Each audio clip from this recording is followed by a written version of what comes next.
356 ಮುಗಿದಿದೆ.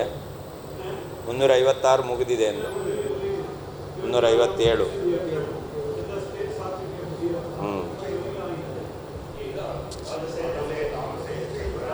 ರಾಜಸೇ ತಾಮಸೇ ಚೈವ ವಿವೇಕೋಯಂ ನ ದರ್ಶಿತಃ ಅಯೋಗ್ಯಾನಾಮಬೋಧಾರ್ಥಂ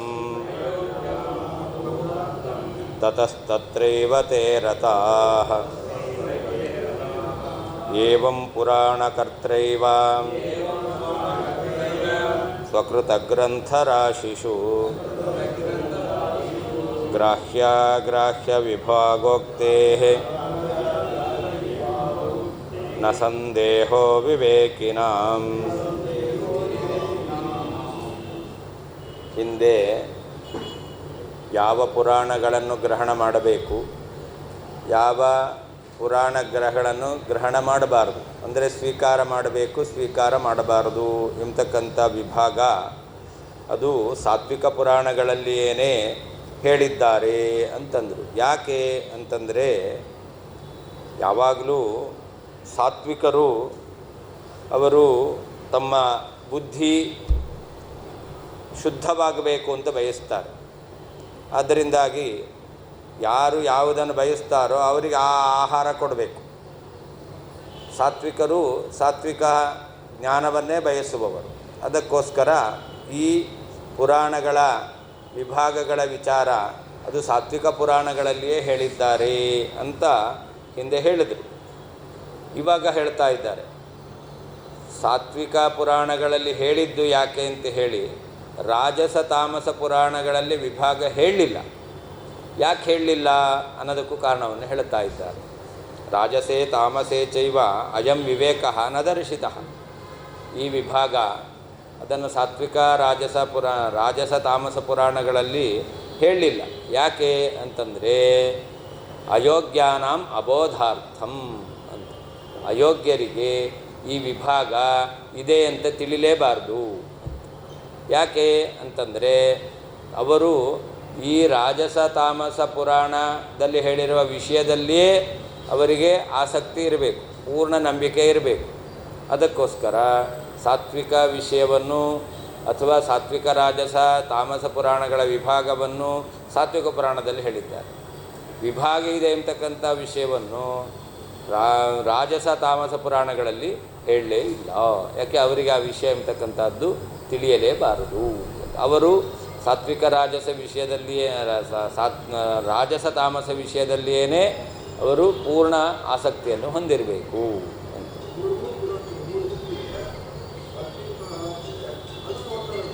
ಯಾರು ಇಲ್ಲ, ಅವರು ಸಾತ್ವಿಕ ಪುರಾಣ ಓದಲ್ಲ. ಏನು ಮಾಡ್ತಾರೆ ಅಂದರೆ ರುದ್ರದೇವರ ಮಹಿಮೆ ಎಲ್ಲಿದೆ ಅಂತ ನೋಡ್ತಾರೆ. ನೋಡಿದಾಗ ಆವಾಗ ಲಿಂಗ ಪುರಾಣದಲ್ಲಿದೆ, ಶೈವ ಪುರಾಣದಲ್ಲಿದೆ, ಅದನ್ನೇ ಸರಿ ಅಂತ ಅಂದ್ಕೊಬಿಡ್ತಾರೆ. ವಿಷ್ಣು ದ್ವೇಷಗಳಾಗಿರ್ತಾರೆ ಅವರು. ವಿಷ್ಣು ದ್ವೇಷಗಳಾದ್ದರಿಂದ ವಿಷ್ಣುವಿನ ಮಹಿಮೆಯನ್ನು ಹೇಳ್ತಕ್ಕಂಥ ಪುರಾಣಗಳು ಅಂತ ಅದು ನೋಡಲಿಕ್ಕೆ ಹೋಗಲ್ಲ.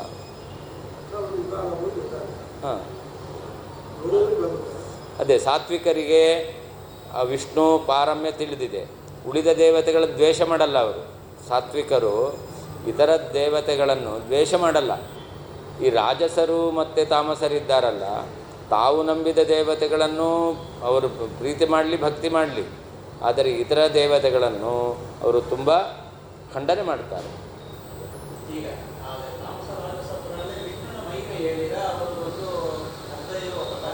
ಇಲ್ಲ,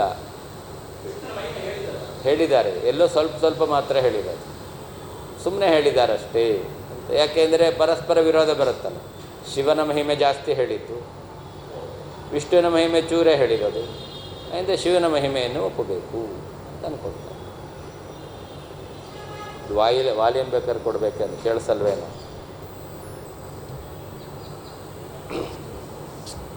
ಹೀಗೆ ಯಾವ ಪುರಾಣಕರ್ತರು ವೇದವ್ಯಾಸ ದೇವರೇ ತಾವು ಮಾಡಿರುವಂತಹ ಗ್ರಂಥಗಳಲ್ಲಿ ಹೀಗೆ ಯಾವುದು ಗ್ರಾಹ್ಯ ಯಾವುದು ಅಗ್ರಾಹ್ಯ, ಯಾವುದು ಸ್ವೀಕಾರಾರ್ಹ, ಯಾವುದು ಸ್ವೀಕಾರಾರ್ಹ ಅಲ್ಲ ಎಂಬತಕ್ಕಂಥ ವಿಭಾಗವನ್ನು ಹೇಳಿದ್ದಾರೆ. ಆದ್ದರಿಂದ ವಿವೇಕಿಗಳಿಗೆ ಈ ವಿಷಯದಲ್ಲಿ ಸಂದೇಹ ಎಂಬತಕ್ಕಂಥದ್ದು ಬರೋದೇ ಇಲ್ಲ.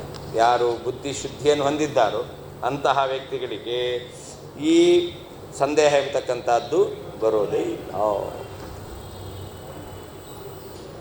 ಅಯೋಗ್ಯಾನ ತತ್ವಜ್ಞಾನ ಹೊಂದಲಿಕ್ಕೆ ಯೋಗ್ಯರಲ್ಲದವರಿಗೆ ಅಬೋಧಾರ್ಥಂ ತಿಳಿಯದಿರಲಿ ಎಂಬ ಉದ್ದೇಶದಿಂದ ರಾಜಸ ಪುರಾಣಗಳಲ್ಲಿ ತಾಮಸೇ ಚೈವ ತಾಮಸ ಪುರಾಣಗಳಲ್ಲಿಯೂ ಅಯಂ ವಿವೇಕ ಈ ಸಾತ್ವಿಕ ರಾಜಸ ತಾಮಸ ಪುರಾಣಗಳ ವಿಭಾಗವು ನ ದರ್ಶಿತಃ ಪ್ರದರ್ಶನ ಮಾಡಿಲ್ಲ. ತತಃ ಆ ಕಾರಣದಿಂದ ತೇ ಆ ರಾಜಸರು ತಾಮಸರು ತತ್ರೈವ ರಾಜಸ ತಾಮಸ ಪುರಾಣಗಳಲ್ಲಿಯೇ ರತಾಹ ಆಸಕ್ತರಾಗಿದ್ದಾರೆ. ಏವಂ ಈ ರೀತಿಯಲ್ಲಿ ಪುರಾಣಕರ್ತರ ಏವ ಪುರಾಣವನ್ನು ರಚನೆ ಮಾಡಿರುವ ವೇದವ್ಯಾಸ ದೇವರಿಂದಲೇ ಸ್ವಕೃತ ಗ್ರಂಥರಾಶಿಷು ತಾವು ರಚನೆ ಮಾಡಿದ ಗ್ರಂಥಗಳ ಸಮುದಾಯದಲ್ಲಿ ಗ್ರಾಹ್ಯಾಗ್ರಾಹ್ಯ ವಿಭಾಗೋಕ್ತೇ ಸ್ವೀಕಾರ ಮಾಡಲಿಕ್ಕೆ ಯೋಗ್ಯವಾದದ್ದು ಸ್ವೀಕಾರ ಮಾಡಲಿಕ್ಕೆ ಯೋಗ್ಯವಲ್ಲದ ವಿಭಾಗವೆಂದು ಹೇಳಿರೋದರಿಂದ ವಿವೇಕಿನಾಂ ಜ್ಞಾನವುಳ್ಳವರಿಗೆ ಸಂದೇಹವು ನ ಬರುವುದಿಲ್ಲ. ಅಯೋಗ್ಯಾನಾಂ ತತ್ವಜ್ಞಾನಕ್ಕೆ ಯೋಗ್ಯರಲ್ಲದೇ ಇರುವಂತಹ ಜೀವರಿಗೆ ಅಬೋಧಾರ್ಥಂ ತತ್ವವು ತಿಳಿಯದಿರಲಿ ಎಂಬ ಉದ್ದೇಶದಿಂದ ರಾಜಸ ಪುರಾಣಗಳಲ್ಲಿ ತಾಮಸೇ ಚೈವ ತಾಮಸ ಪುರಾಣಗಳಲ್ಲಿಯೂ ಅಯಂ ವಿವೇಕ ಈ ರಾಜಸ ತಾಮಸ ಪುರಾಣ ಇವುಗಳ ವಿಭಾಗವು ನ ದರ್ಶಿತಃ ಪ್ರದರ್ಶನ ಮಾಡಿಲ್ಲ. ತತಃ ಆದ್ದರಿಂದ ತೇ ತಾಮಸರು ರಾಜಸರು ತತ್ರೈವ ರಾಜಸ ತಾಮಸ ಪುರಾಣಗಳಲ್ಲಿಯೇನೇ ರತಾಹ ಆಸಕ್ತರಾಗಿದ್ದಾರೆ. ಏವಂ ಈ ರೀತಿಯಾಗಿ ಪುರಾಣಕರ್ತೈವ ಪುರಾಣ ರಚನೆ ಮಾಡಿರುವಂತಹ ವೇದವ್ಯಾಸ ದೇವರಿಂದಲೇ ಸ್ವಕೃತ ಗ್ರಂಥರಾದಿಷು ತಾವು ರಚನೆ ಮಾಡಿದ ಗ್ರಂಥಗಳ ಸಮುದಾಯದಲ್ಲಿ ಗ್ರಾಹ್ಯಾಗ್ರಾಹ್ಯ ವಿಭಾಗೋಕ್ತೇ ಸ್ವೀಕಾರ ಮಾಡಲು ಯೋಗ್ಯವಾದದ್ದು ಸ್ವೀಕಾರ ಮಾಡಲು ಯೋಗ್ಯವಾದದ್ದಲ್ಲ ಎಂಬುವ ವಿಭಾಗವನ್ನು ಹೇಳಿರುವುದರಿಂದ ವಿವೇಕಿನಾಂ ಜ್ಞಾನವುಳ್ಳವರಿಗೆ ಸಂದೇಹವು ನ ಇರುವುದಿಲ್ಲ.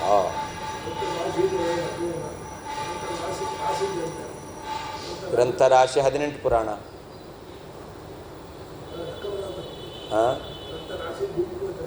ಹೌದು, ಗುಂಪು ಅಂತ ಅರ್ಥ. ಸಂಖ್ಯೆ ಅಂದರೆ ಅದು 18 ಅಂತ ಗೊತ್ತಿದೆಯಲ್ಲ, ಇಲ್ಲಿ ಮಾತ್ರ ಅದನ್ನು ಹೇಳಲಿಲ್ಲ ಅಷ್ಟೇ. ಅದರಲ್ಲಿಯೂ ಕೂಡ ಸ್ವಕೃತ ಗ್ರಂಥರಾಶಿಷು ಅಂತಂದರೆ ಸಾತ್ವಿಕ ಪುರಾಣಗಳು ಮಾತ್ರ, ಅಲ್ಲಿ ವಿಭಾಗವನ್ನು ಹೇಳಿರೋದು.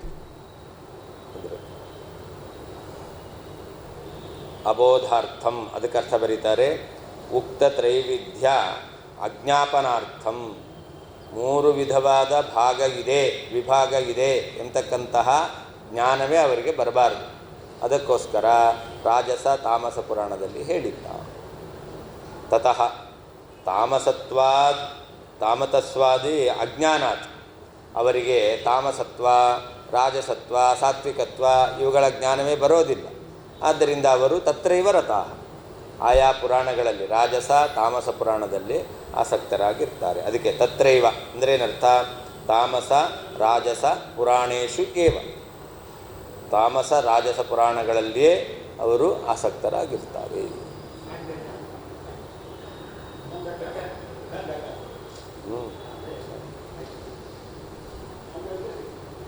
ತಸ್ಮಾಚ್ಚೈವ ಬ್ರಾಹ್ಮಣ ಪಕ್ಷ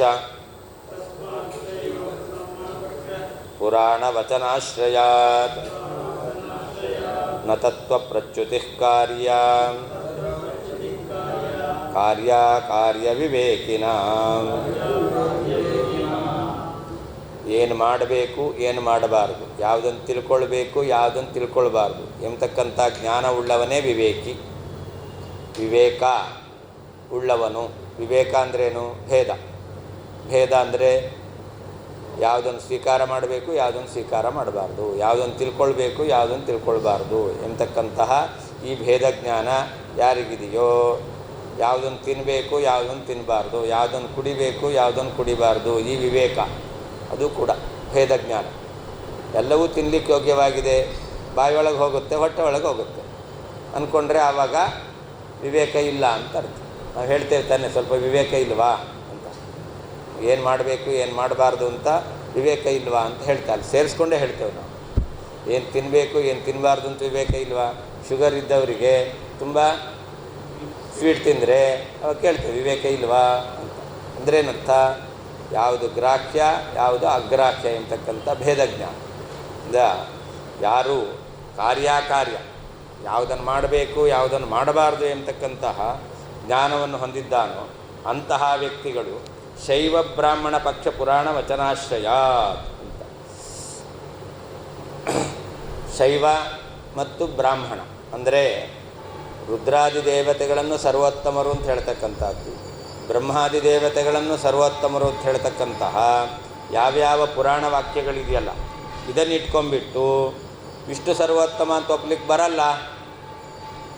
ತಾಮಸ ಪುರಾಣಗಳಲ್ಲಿ ರಾಜದ ಪುರಾಣಗಳಲ್ಲಿ ರುದ್ರಾದಿ ದೇವತೆಗಳ ಸರ್ವೋತ್ತಮತ್ವವನ್ನು ಹೇಳಿದ್ದಾರೆ, ಆದ್ದರಿಂದ ವಿಷ್ಣುವಿನ ಸರ್ವೋತ್ತಮತ್ವ ಒಪ್ಲಿಕ್ಕೆ ಬರಲ್ಲ ಅಂತ ಈ ರೀತಿಯಲ್ಲಿ ವಾದ ಮಾಡ್ತಕ್ಕಂಥದ್ದು, ವಿಷ್ಣು ಸರ್ವೋತ್ತಮತ್ವವನ್ನು ನಿರಾಕರಣೆ ಮಾಡ್ತಕ್ಕಂಥದ್ದು, ಒಪ್ಪದೇ ಇರತಕ್ಕಂಥದ್ದು ಇದು ಸರಿಯಲ್ಲ. ತತ್ವ ಪ್ರಚ್ಯುತಿ ನ ಕಾರ್ಯ, ತತ್ವದ ನಿರಾಕರಣೆ ಅಂದರೆ ಒಪ್ಪದೇ ಇರೋದು, ಸರಿಯಲ್ಲ ಅಂತ ಹೇಳೋದು, ಧ್ಯಾನ ಮಾಡಬಾರದು. ಯಾಕೆ ಅಂತಂದರೆ ಆ ಎಲ್ಲ ಪುರಾಣಗಳು ಕೂಡ ಅಯೋಗ್ಯರಿಗೆ ಮೋಹಕ್ಕೋಸ್ಕರವೇ ಹೇಳಿದ್ದು.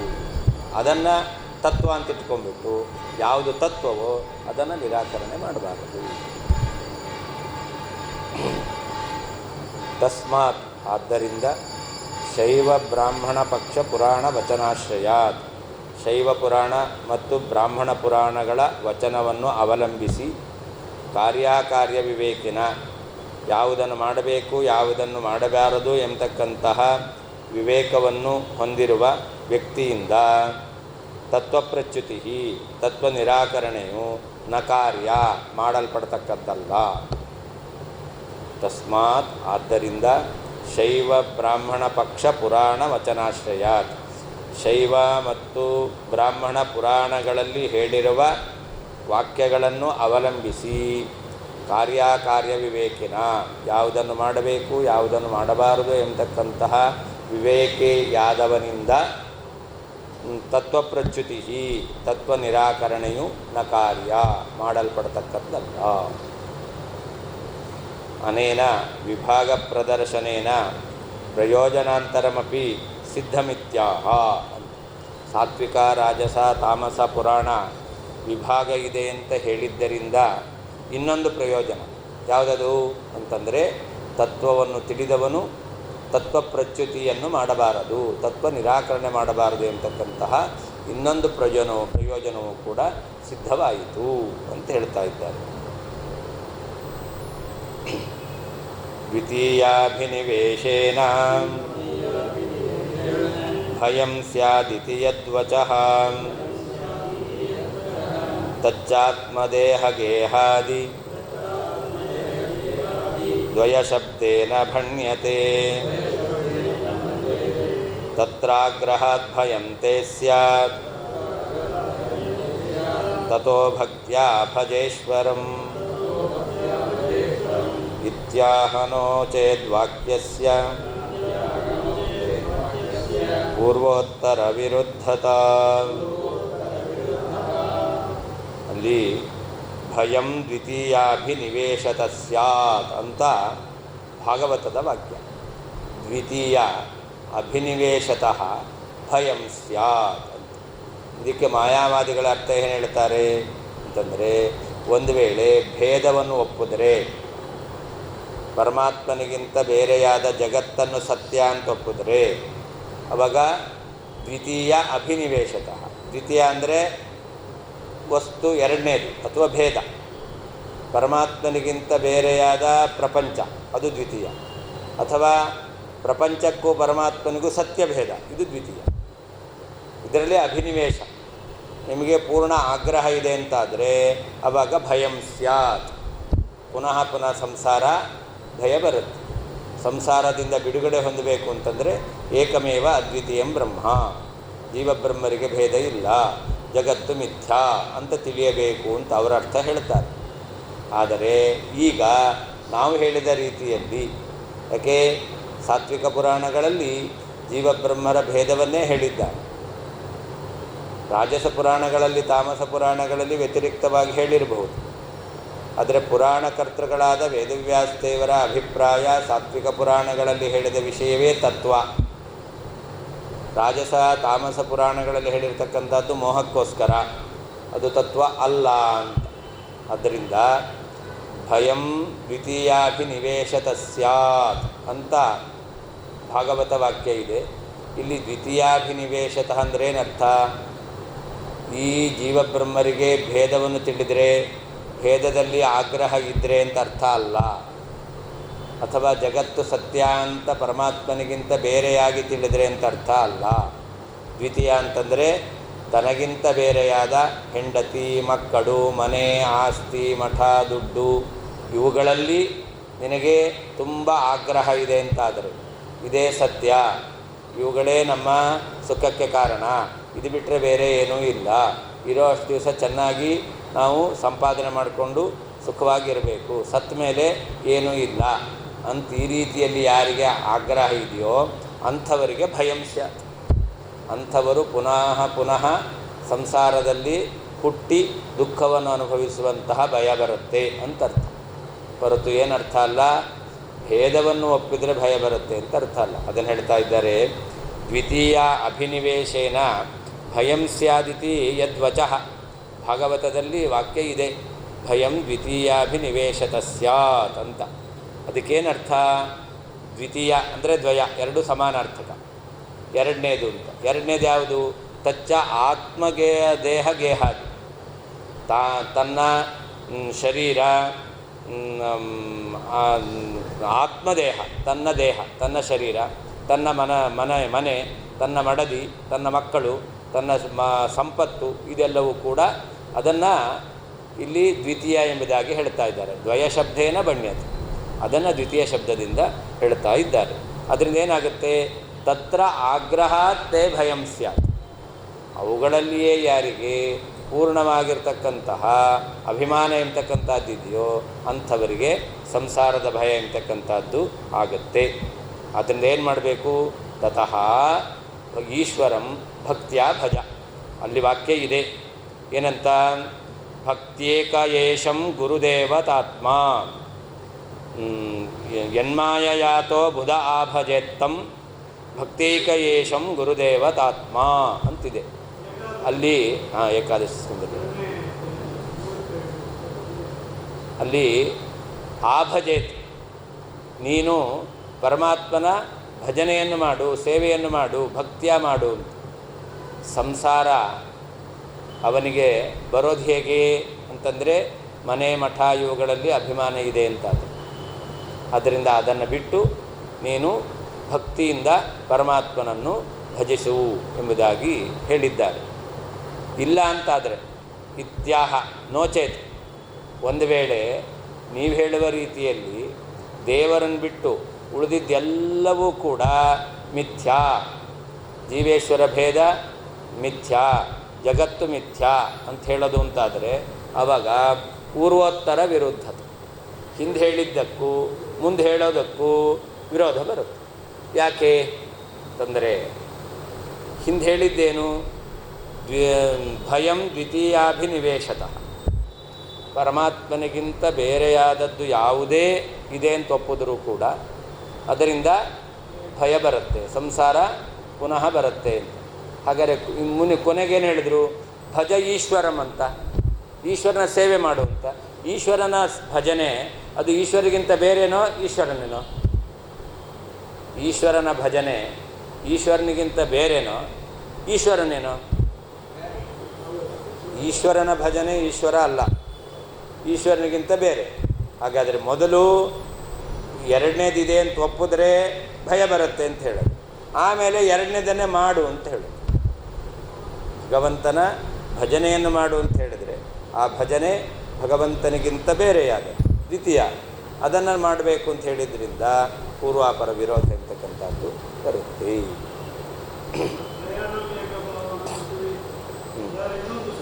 ಹೌದು.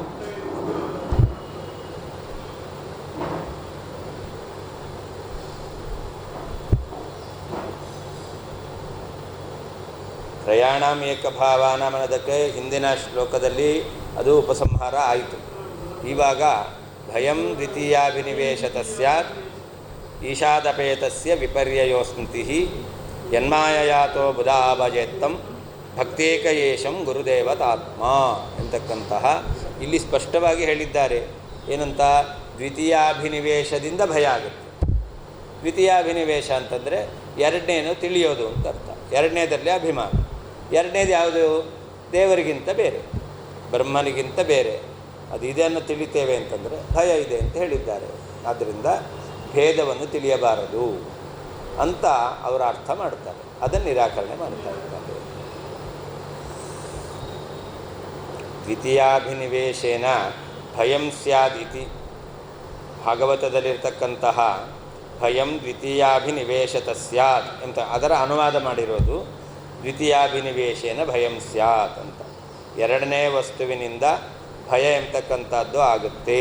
ಇತಿ ಈ ರೀತಿಯಲ್ಲಿ ಯದ್ವಚಃ ಯಾವ ಭಾಗವತದ ವಾಕ್ಯ ಇದೆಯೋ ಅದಕ್ಕೆ ತಚ್ಚ ಅದು ಆತ್ಮ ದೇಹ ಗೇಹಾದಿ ತನ್ನ ದೇಹ ಮತ್ತು ಮನೆ ಮೊದಲಾದವುಗಳು ದ್ವಯಶಬ್ದೇನ ದ್ವಯ ಎಂಬತಕ್ಕಂಥ ಶಬ್ದದಿಂದ ದ್ವಿತೀಯ ಎಂಬತಕ್ಕಂಥ ಶಬ್ದದಿಂದ ಭಣ್ಯತೆ ಹೇಳಲ್ಪಡ್ತಾ ಇದೆ.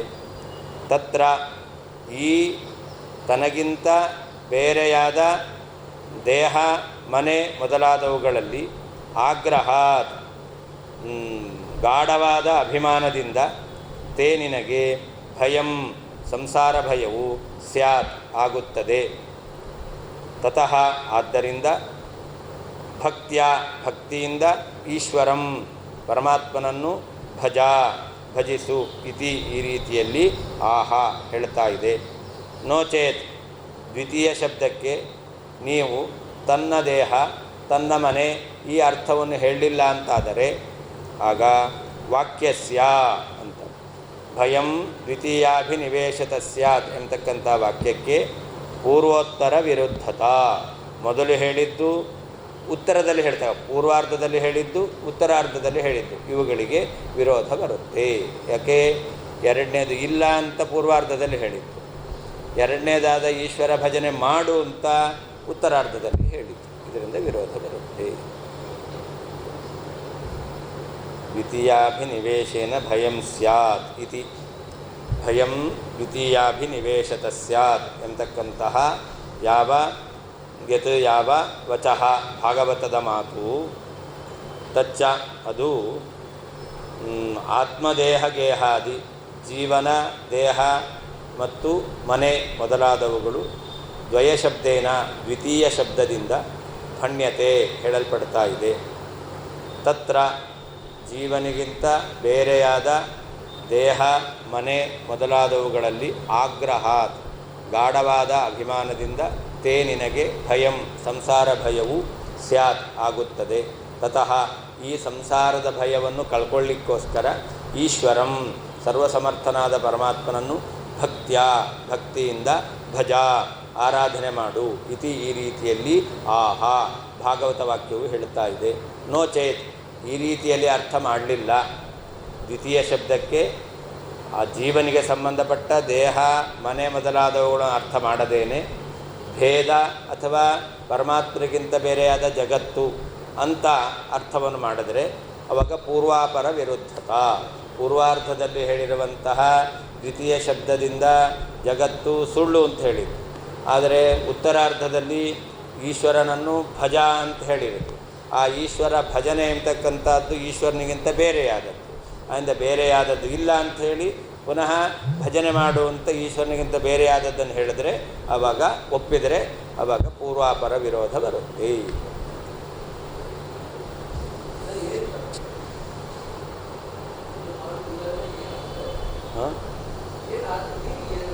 ಯಾವುದಕ್ಕೆ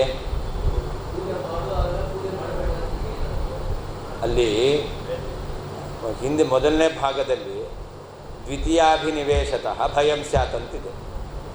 ದೇವರು ಅವರ ಮತ ಅದ್ವೈತ ಮತದಲ್ಲಿ ದೇವರನ್ನು ಬಿಟ್ಟು ಬೇರೆ ಯಾವುದನ್ನೇ ನೀವು ಒಪ್ಪಿದ್ದೀರಾ, ಅದರಲ್ಲಿ ಅಭಿಮಾನ ಉಳ್ಳವನ್ನು ಹೊಂದಿದ್ದೀರಾ ಅಂತಾದರೆ ನಿಮಗೆ ಸಂಸಾರ ಭಯ ಇದೆ ಅಂತ ಹೇಳಿದ್ದಾರೆ. ಎರಡನೇದನ್ನು ಒಪ್ಪಿದ್ರೆ ದೇವರನ್ನೊಬ್ಬನೇ ಒಪ್ಪಬೇಕು, ದೇವರಿಗಿಂತ ಬೇರೆಯಾದದ್ದನ್ನು ಒಪ್ಪಬಾರ್ದು. ಈಗ ಭಜನೆ ಮಾಡಬೇಕಲ್ಲ, ಈ ಭಜನೆ ದೇವರಿಗಿಂತ ಬೇರೆನೋ? ಬೇರೆ ತಾನೇ. ಹಾಗಾದ್ರನ್ನು ಒಪ್ಪಿದ್ರೆ ಭಯ ಬರಬೇಕಲ್ಲ. ಭಜನೆ ಮಾಡು ಅಂತ ಹೇಳೋದೆ. ಭಜನೆ ಮಾಡಿದ್ರೆ ಅದು ಎರಡನೇದು ಒಪ್ಪದಂತೆ ಆಯಿತು. ಎರಡನೇದು ಒಪ್ಪಿದ್ರೆ ಅದರಿಂದ ಸಂಸಾರ ಭಯ ಬರುತ್ತೆ ಅಂತ ಹೇಳಿದ್ದಾರೆ. ಮೊದಲನೇ ವಾಕ್ಯದಲ್ಲಿ ಎರಡನೇದರಿಂದ ಭಯ ಬರುತ್ತೆ ಅಂತ ಹೇಳಿದ್ದು. ಎರಡನೇ ವಾಕ್ಯದಲ್ಲಿ ಎರಡನೇದನ್ನು ಮಾಡು ಅಂತ ಹೇಳೋದು. ಎರಡನೇದನ್ನು ಬಿಡಬೇಕೋ ಮಾಡಬೇಕೋ? ಎರಡನೇದರಿಂದ ಭಯ ಬರುತ್ತೆ ಅಂತಾದರೆ ಶುಗರ್ ತಿಂದರೆ, ಸ್ವೀಟ್ ತಿಂದರೆ ಹಂಗೆ ಶುಗರ್ ಜಾಸ್ತಿ ಆಗುತ್ತೆ ಅಂದರೆ ತಿನ್ನು ಅಂತನೋ ಬಿಡು ಅಂತನೋ? ಏನು ಹೇಳಬೇಕು? ಬಿಡು ಅಂತ ಹೇಳ್ಬೇಕು ತಾನೆ. ಹಾಗಾದರೆ ಪರಮಾತ್ಮನಿಗಿಂತ ಬೇರೆಯಾದ ವಸ್ತುವನ್ನು ಒಪ್ಪಿದ್ರೆ ಅದರಲ್ಲಿ ಅಭಿಮಾನ ಇದೆ ಅಂತಾದರೆ ಸಂಸಾರ ಭಯ ಬರುತ್ತೆ ಅಂತಂದರೆ ಅವಾಗೇನು ಹೇಳಬೇಕು? ದೇವರಿಗಿಂತ ಬೇರೆಯಾದ ಎಲ್ಲವನ್ನು ಬಿಡು ಅಂತ ಹೇಳಬೇಕು. ದೇವರಿಗಿಂತ ಬೇರೆಯಾದ ಭಜನೆ ಮಾಡು ಅಂತ ಹೇಳಿದ್ದು ಹೇಗೆ? ಅಂದರೆ ವಿರೋಧ ಒಪ್ಪದಂತೆ ಆಯಿತು. ಆದ್ದರಿಂದ ಆ ಅರ್ಥ ಮಾಡಬಾರ್ದು. ನಾವು ಹೇಳುವ ಅರ್ಥ ಮಾಡಬೇಕು. ನಾವು ಹೇಳಿದ್ದೇನು? ಮನೆ ಮಠ ಇವುಗಳಲ್ಲಿ ಅಭಿಮಾನ ಇದ್ದರೆ ಆವಾಗ ನಿನಗೆ ಸಂಸಾರ ಭಯ ಬರುತ್ತೆ. ಹೊರತು ಎರಡನೇದು ಒಪ್ಪಿದ್ರಿಂದ ಅಂತ ಅರ್ಥ ಅಲ್ಲ. ಎರಡನೇ ವಸ್ತುವಿನಲ್ಲಿ ಆ ಅಭಿನಿವೇಶ ಅಂತಿದೆ. ದ್ವಿತೀಯ ವಸ್ತುಗಳಲ್ಲಿ ಅಭಿನಿವೇಶ ಅಂದರೆ ಅಭಿಮಾನ ಅಂತ. ಅಂದರೆ ಆ ವಾಕ್ಯಕ್ಕೆ ಸರಿಯಾದ ಅರ್ಥ ಆಗುತ್ತೆ. ಒಪ್ಪಲಿಲ್ಲ ಅಂದರೆ ವಿರೋಧ, ಪೂರ್ವೋತ್ತರ ವಿರೋಧ.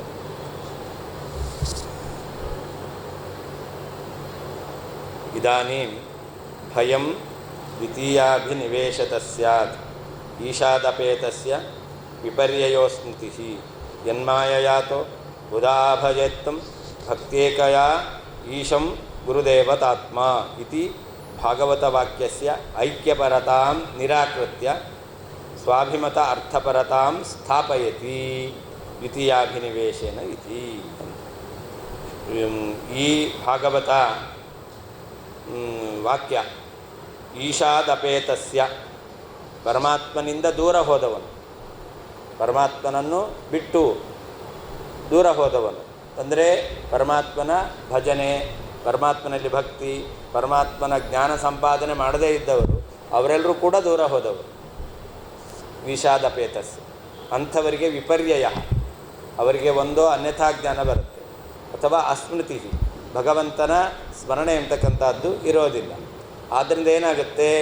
ದ್ವಿತೀಯಾಭಿನಿವೇಶೇನ ಮಣೆ ಮಡದಿ ಮಕ್ಕಳು ಮಠ ಆಸ್ತಿ ಸಂಪತ್ತು ಇವುಗಳಲ್ಲಿ ಗಾಢವಾದ ಅಭಿಮಾನ ಎಂಬತಕ್ಕಂಥದ್ದು ಬರ್ತಾ ಇದೆ. ಆದ್ದರಿಂದ ಭಯಂ ಸ್ಯಾತ್, ಅವರಿಗೆ ಸಂಸಾರ ಭಯ ಎಂಬತಕ್ಕಂಥದ್ದು ಬರ್ತಾ ಇದೆ. ಆದ್ದರಿಂದ ಬುಧಃ ಜ್ಞಾನಿಯಾದವನು ಗುರುದೇವತಾತ್ಮ, ಗುರು ಮತ್ತು ದೇವತೆಗಳಲ್ಲಿ ಮನಸ್ಸಿಟ್ಟವನಾಗಿ, ಗುರುದೇವತೆಗಳ ಆತ್ಮ ಅಂತ ತಿಳಿಯೋದಲ್ಲ. ನೋಡಿ ಎಷ್ಟು ವೇದವ್ಯಾಸದೇವರು ಅಲ್ಲಿ ಅಭೇದ ಜ್ಞಾನ ಬರುವಾಗ ಹೇಳಿದ್ದಾರೆ. ಬುಧ ಅಂತ ಹೇಳಿದ್ರು, ಗುರುದೇವತಾತ್ಮ ಅಂತ ಹೇಳಿದ್ರು. ಗುರುವನ್ನು ದೇವತೆಗಳನ್ನು ನಾನೇ ತಿಳಿಬೇಕು ಅಂತಲೂ ಅರ್ಥ ಆಗುತ್ತೆ. ಆ ಅರ್ಥ ಅಲ್ಲ. ಆತ್ಮಶಬ್ದಕ್ಕೆ ಮನಸ್ಸು ಅಂತ ಅರ್ಥ. ಹೌದು, ಇಟ್ಕೊಳ್ಬೇಕು.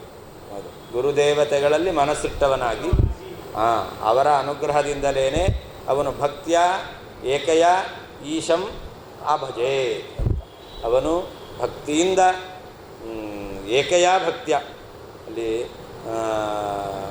ಏನು ಏಕಾಂತ ಭಕ್ತಿಯಿಂದ ಪರಮಾತ್ಮನನ್ನು ತಮ್ಮೀಶಂ ಆಭಜೇತ್. ಯಾರನ್ನು ಅಂತಂದರೆ ಯನ್ಮಾಯಯ, ಯಾವ ಭಗವಂತನ ಇಚ್ಛೆಯಿಂದಲೇ ಜೀವನಿಗೆ ಈ ಅಭಿನಿವೇಶ ಎಂಬತಕ್ಕಂಥದ್ದು ಬಂದಿದೆ. ಆದ್ದರಿಂದ ಆ ಭಗವಂತನ ಇಚ್ಛೆಯಿಂದಲೇ ಈ ಸಂಸಾರ ಭಯ ಹೋಗಬೇಕು. ಅಂತಹ ಭಗವಂತನನ್ನು ನಾವು ಸೇವೆ ಮಾಡಿದ್ರೆ ಅವನ ಪ್ರಸನ್ನನಾಗ್ತಾನೆ. ಆವಾಗ ಅವನ ಇಚ್ಛೆಯಿಂದ ಬಂದ ಈ ಬಂಧ ಅದು ಅವನ ಇಚ್ಛೆಯಿಂದಲೇ ನಿವೃತ್ತವಾಗುತ್ತೆ. ಬಂಧಕೋ ಭವಪಾಶೇನ ಭವಪಾಶಾಚ್ಚ ಮೋಚಕಃ ಅಂತ ಆ ಅರ್ಥವನ್ನು ಹೇಳ್ತಾ ಇದ್ದಾರೆ. ಅವರೇನು ಹೇಳ್ತಾರೆ ಅಂತಂದರೆ ದ್ವಿತೀಯಾಭಿನಿವೇಶತಃ ಜೀವರ ಬ್ರಹ್ಮರ ಭೇದವನ್ನು ತಿಳಿಯೋದರಿಂದ ಅಥವಾ ಪರಮಾತ್ಮನಿಗಿಂತ ಬೇರೆಯಾದಂತಹ ಜಗತ್ತನ್ನು ಸತ್ಯ ಅಂತ ಒಪ್ಪಿರೋದರಿಂದ ಭಯಂ ಸ್ಯಾತ್ ಸಂಸಾರ ಭಯ ಅಂತಕ್ಕಂಥದ್ದು ಆಗ್ತಾಯಿದೆ. ಯಾಕೆ ಮಾಯೆಯ ಇದೆಲ್ಲವೂ ಕೂಡ ಮಾಯೆಯಿಂದ ಕಲ್ಪಿತವಾಗಿರ್ತಕ್ಕಂಥದ್ದು. ಅತಃ ಆದ್ದರಿಂದ ಬುಧಃ ಜ್ಞಾನಿಯಾದವನು ಈಶ್ವರಂ ತಂ ಭಕ್ತಿಯ ಆಭಜೆ ಗುರುದೇವತಾತ್ಮ ಗುರುಗಳನ್ನು ದೇವತೆಯನ್ನು ತನ್ನ ಸ್ವರೂಪ ಎಂಬುದಾಗಿ ತಿಳಿದು ಅವನು ಈಶ್ವರನ ಭಜನೆಯನ್ನು ಮಾಡಬೇಕು ಅಂತ ಅವರ ಅರ್ಥವನ್ನು ಹೇಳುತ್ತಾರೆ. ಹೀಗೆ ಅವರ ಅರ್ಥ ಅದು. ನಮ್ಮ ಅರ್ಥ ಭಗವಂತನ ಇಚ್ಛೆಯಿಂದ ಜೀವನಿಗೆ ಈ ಅಭಿನಿವೇಶ ಎಂಬತಕ್ಕಂಥದ್ದು ಉಂಟಾಗಿದೆ. ಹೆಂಡತಿ ಮಕ್ಕಳು ಮನೆ ಮಠಾದಿಗಳಲ್ಲಿ ಆ ಭಗವಂತನ ಇಚ್ಛೆಯಿಂದ ಉಂಟಾಗಿದೆ. ಆದ್ದರಿಂದ ಅವನ ಇಚ್ಛೆಯಿಂದಲೇ ನಿವೃತ್ತಿ ಆಗುತ್ತೆ. ಅವನ ಪ್ರಸಾದ ಆಗಬೇಕು. ಅದಕ್ಕೋಸ್ಕರ ಭಕ್ತಿಯಿಂದ ಭಗವಂತನನ್ನು ನೀನು ಭಜನೆ ಮಾಡು ಅಂತ ನಾವು ಹೇಳಿದ್ದು. ಅವರು ಹೇಳುವ ಅರ್ಥ ಒಪ್ಪುದರೆ ಮೊದಲನೇ ವಾಕ್ಯದಲ್ಲಿ ದ್ವಿತೀಯಾಭಿನಿವೇಶ ಎಲ್ಲವೂ ಮಿಥ್ಯಾ, ಆ ಮಿಥ್ಯಾಭೂತವಾದಲ್ಲಿ ಅಭಿಮಾನ ಇದೆ, ಆದ್ದರಿಂದಾಗಿ ನಿನಗೆ ಸಂಸಾರ ಭಯ ಬರ್ತಾ ಇತ್ತು. ಹಾಗಾದ್ರೆ ಏನು ಹೇಳಬೇಕು? ಇದೆಲ್ಲವನ್ನು ಸುಳ್ಳು ಅಂತ ತಿಳ್ಕೋ ಅಂತ ಹೇಳಬೇಕು. ಇದನ್ನು ಭಜ ಅಂತ ಹೇಳಬಾರ್ದು. ಎರಡನೇದಾದ ಈಶ್ವರ ಭಜನೆ ಅದು ಕೂಡ ಮಿಥ್ಯವೇ. ಅದನ್ನು ಭಜನೆ ಮಾಡು ಅಂತ ಹೇಳಿದ್ದು ಹೇಗೆ ಕೊಡುತ್ತೆ? ಅದು ವಿರುದ್ಧ ಬರುತ್ತೆ, ವಿರೋಧ ಆಗುತ್ತೆ.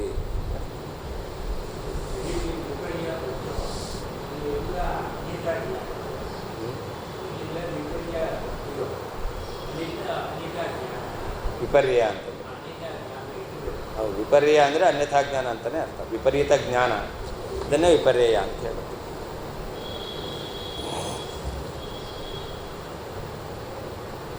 ಯನ್ಮಾಯಯ ಯಾವ ಪರಮಾತ್ಮನ ಇಚ್ಛೆಯಿಂದ ಈಶಾದಪೇತಸ್ಯ ಪರಮಾತ್ಮನಿಂದ ದೂರ ಹೋದವನಿಗೆ ವಿಪರ್ಯಯ ವಿಪರೀತ ಜ್ಞಾನವು ಅಸ್ಮೃತಿ ಭಗವಂತನ ಸ್ಮರಣೆ ಇಲ್ಲದೇ ಇರುವಿಕೆಯು ಬರುತ್ತಾ ಇದೆ. ಆದ್ದರಿಂದ ದ್ವಿತೀಯಾಭಿನಿವೇಶತಃ ತನಗಿಂತ ಬೇರೆಯಾದ ಮನೆ ಮಠ ಇವುಗಳಲ್ಲಿ ಗಾಢವಾದ ಅಭಿಮಾನದಿಂದ ಭಯಂ ಸಂಸಾರ ಭಯವು ಸ್ಯಾತ್ ಆಗ್ತಾ ಇದೆ. ಅತಃ ಆದ್ದರಿಂದ ಬುಧಃ ಜ್ಞಾನಿಯಾದವನು ಗುರುದೇವತಾತ್ಮ ಗುರುಗಳಲ್ಲಿ ದೇವತೆಗಳಲ್ಲಿ ಮನಸ್ಸಿಟ್ಟವನಾಗಿ ತಂ ಆ ಈಶಂ ನಿಯಾಮಕನಾದ ಪರಮಾತ್ಮನನ್ನು ಏಕಯಾ ಭಕ್ತ್ಯ ಏಕಾಂತ ಭಕ್ತಿಯಿಂದ ಆ ಭಜನೆ ಮಾಡಬೇಕು. ಇತಿ ಈ ರೀತಿಯಾದ ಭಾಗವತ ವಾಕ್ಯಕ್ಕೆ ಐಕ್ಯಪರತಾಂ ನಿರಾಕೃತ. ಇವರೇನು ಐಕ್ಯಪರವಾಗಿ ಅರ್ಥ ಮಾಡ್ತಾ ಇದ್ದಾರೆ, ಅದನ್ನು ನಿರಾಕರಣೆ ಮಾಡಿ ಸ್ವಾಭಿಮತ ಅರ್ಥಪರತಾಂ ತಮಗೆ ಸಿದ್ಧಾಂತಗಳಿಗೆ ಅಭಿಮತವಾದ ಅರ್ಥ ಪರತ್ವ ಅರ್ಥ ಏನು ಎಂಬತಕ್ಕಂಥದ್ದನ್ನು ಸ್ಥಾಪಯತಿ ಅವರು ತೋರಿಸಿಕೊಡ್ತಾ ಇದ್ದಾರೆ.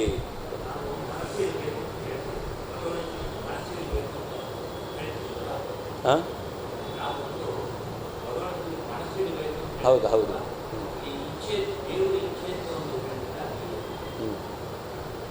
ಇವತ್ತು ನಮಗೆ ಸಂಸಾರ ಬಂದಿದೆಯಲ್ಲ, ಈ ಸಂಸಾರ ಬರಲಿಕ್ಕೆ ಏನು ಕಾರಣ? ಭಗವಂತನ ಇಚ್ಛೆ.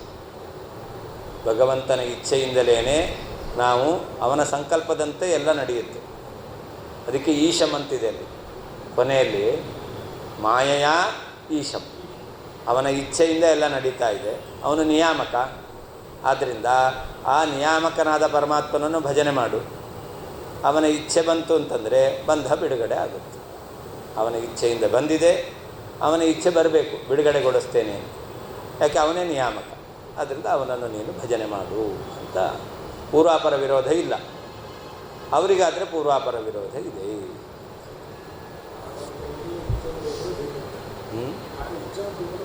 ಹೌದು. ಮಾಯಾ ಅನ್ನೋದಕ್ಕೆ ಅವಿದ್ಯೆ ಅಂತ ಅರ್ಥ ಅಲ್ಲ, ಇಚ್ಛಾ ಅಂತ. ಅಥವಾ ಇನ್ನೊಂದಾಗುತ್ತೆ, ಪ್ರಕೃತಿ ಅಂತಲೂ ಆಗುತ್ತೆ.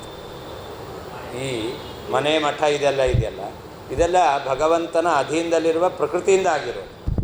ಅದರಲ್ಲಿ ಅಭಿನಿವೇಶ ಇದೆ ನಮಗೆ. ಜೀವರಿಗೆ ಪ್ರಕೃತಿಯಿಂದ ಉಂಟಾದಂಥ ಸತ್ಯಭೂತವಾದ ಮನೆ ಮಠ ಆಸ್ತಿ ಇವುಗಳಲ್ಲಿ ಅಭಿಮಾನ ಇದೆ. ಆದ್ದರಿಂದ ಭಯಂ ಸ್ಯಾತ್. ಇದು ಇನ್ನೊಂದು ಅರ್ಥ ಮಾಯೆಯ ಅನ್ನೋದಕ್ಕೆ. ಆತ್ಮದೇಹ ಗೇಹಾದಿ ಅಂದರೆ ಏನರ್ಥ? ಆತ್ಮಶಬ್ದಕ್ಕೆ ಇಲ್ಲಿ ಪರಮಾತ್ಮ ಅಂತ ಅರ್ಥ ಅಲ್ಲ, ಅದಕ್ಕೆ ಜೀವ. ಆತ್ಮಶಬ್ದಕ್ಕೆ ಜೀವ ದೇಹ ಗೇಹಾದಿ, ಜೀವನ ಶರೀರ, ಜೀವನ ಮನೆ, ಆದಿ ಸಂಪತ್ತು, ಹೆಂಡತಿ, ಮಕ್ಕಳು ಇದೆಲ್ಲವೂ ಕೂಡ ಬಂಧು ಬಾಂಧವರೆಲ್ಲರೂ ಆಗುತ್ತೆ. ಆತ್ಮನಃ ದೇಹಗೇಹಾದಿ ದ್ವಯಶಬ್ದೇನ ಬಣ್ಯತೆ ಇತಿ ಸ್ಮೃತಿಂ ಸ್ಮಾರಯಿತುಂ ಕೀರ್ತ್ಯತೆ ಅನುಕ್ತ್ವಾ ಭಣ್ಯತೆ ಇತ್ಯುಕ್ತಂ. ಹಿಂದೆ ಇಲ್ಲಿ ಹರಿವಂಶದ ವಾಕ್ಯ ಇದೆ. ಆತ್ಮನೋ ದೇಹಗೇಹಾದಿ ದ್ವಯಶಬ್ದೇನ ಭಣ್ಯತೆ ಅವಿದ್ಯಮಾನಂ ಜೀವಸ್ಯ ಪ್ರತಿಭಾತಿ ತದೀಯವತ್ ಅಂತ. ಇದು ಭಾಗವತ ತಾತ್ಪರ್ಯದಲ್ಲಿ ಹರಿವಂಶದ ವಾಕ್ಯವನ್ನು ಆಚಾರ್ಯ ಉದಾಹರಣೆ ಮಾಡಿದ್ದಾರೆ. ಆ ವಾಕ್ಯವನ್ನು ಇಟ್ಕೊಳ್ಬೇಕು ಅಂತ ತಿಳಿಸ್ಲಿಕ್ಕೋಸ್ಕರ ಇಲ್ಲಿ ವಾದಿರಾಜರು ತಚ್ಚ ಆತ್ಮದೇಹಾದಿ ದ್ವಯಶಬ್ದೇನ ಬಣ್ಯತೆ ಅಂತ ಹೇಳಿದ್ದಾರೆ. ಯಾಕೆ ಅಂತಂದರೆ ಅಲ್ಲಿ ಇರತಕ್ಕಂಥದ್ದು ಆತ್ಮನಃ ದೇಹಗೇಹಾದಿ ದ್ವಯಶಬ್ದೇನ ಭಣ್ಯತೆ ಅಂತಿರೋದು. ಇವರು ದ್ವಯಶಬ್ದೇನ ಕೀರ್ತ್ಯತೆ ಅಂತ ಹೇಳ್ಬೋದಾಗಿತ್ತು.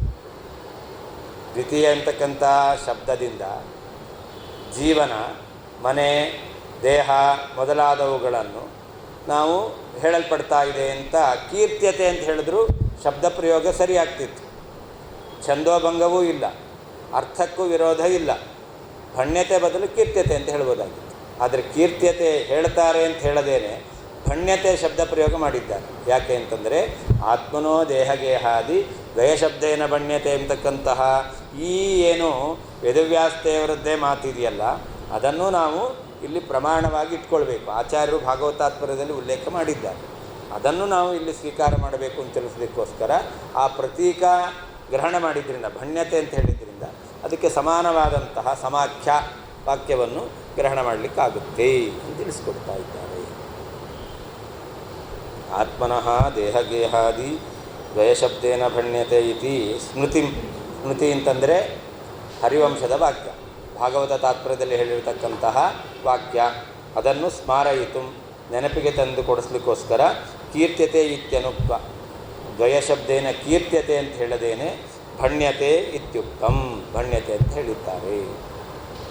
ತೇ ಸ್ಯಾದಿತಿ ಜೀವಂ ಪ್ರತಿ ವಚನ. ನಿನಗಾಗತ್ತೆ, ಯಾರಿಗೆ? ತೇ ಜೀವನಿಗಾಗತ್ತೆ. ತೇ ಅಂದರೆ ಜೀವ ಅಂತ ಅರ್ಥ. ತತಃ ದೇಹಗೇಹಾದ್ಯಾಗ್ರಹಸ್ಯ ಭಯಹೇತುತ್ವಾತ್ ಅಲ್ಲಿದೆ ಏನಂತ? ತಥೋ ಭಕ್ತ್ಯಾ ಭಜೇಶ್ವರಂ ಅಂತ. ತತಃ ಅಂದರೆ ಏನರ್ಥ ಅಂತಂದರೆ ಅದಕ್ಕೆ ಅರ್ಥ ಹೇಳ್ತಾ ಇದ್ದಾರೆ. ದೇಹ ಮತ್ತು ಮನೆ ಇವುಗಳಲ್ಲಿ ಅತಿಯಾದ ಅಭಿಮಾನ ಇದೆಯಲ್ಲ, ಅದು ಭಯಕ್ಕೆ ಕಾರಣ ಆಗಿದೆ. ಅದರಿಂದ ಅದನ್ನು ಬಿಟ್ಟು ಈಶ್ವರನ ಭಜನೆ ಮಾಡು. ಹೆಂಡತಿ ಮಕ್ಕಳ ಭಜನೆ ಮಾಡ್ತೀಯ ಅಂತಂದರೆ ಭಜನೆ ಮಾಡೋದಂದ್ರೆ ಏನು? ಮನಸ್ಸಲ್ಲಿ ಯಾವತ್ತೂ ಅದನ್ನೇ ಇಟ್ಕೊಂಡಿರೋದು ಅಲ್ವಾ?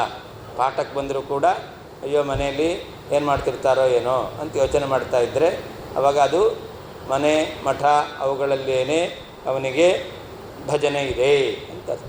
ಭಜನೆ ಇದೆ ಅಂದರೆ ತಾಳ ಹಿಡ್ಕೊಂಡು ಹೆಂಡತಿ ಮಕ್ಕಳು ಅಂತಲೇ ತಾಳ ತಡ್ತಾ ಇದ್ದಾನೆ ಅಂತ ಅರ್ಥ ಅಲ್ಲ. ಮನಸ್ಸಿನಲ್ಲಿ ಆ ಚಿಂತನೆ ಇದೆ ಅಂತ ಅರ್ಥ. ಅಂಥವನಿಗೆ ಸಂಸಾರ ಎಂತಕ್ಕಂಥದ್ದು ಬರುತ್ತೆ.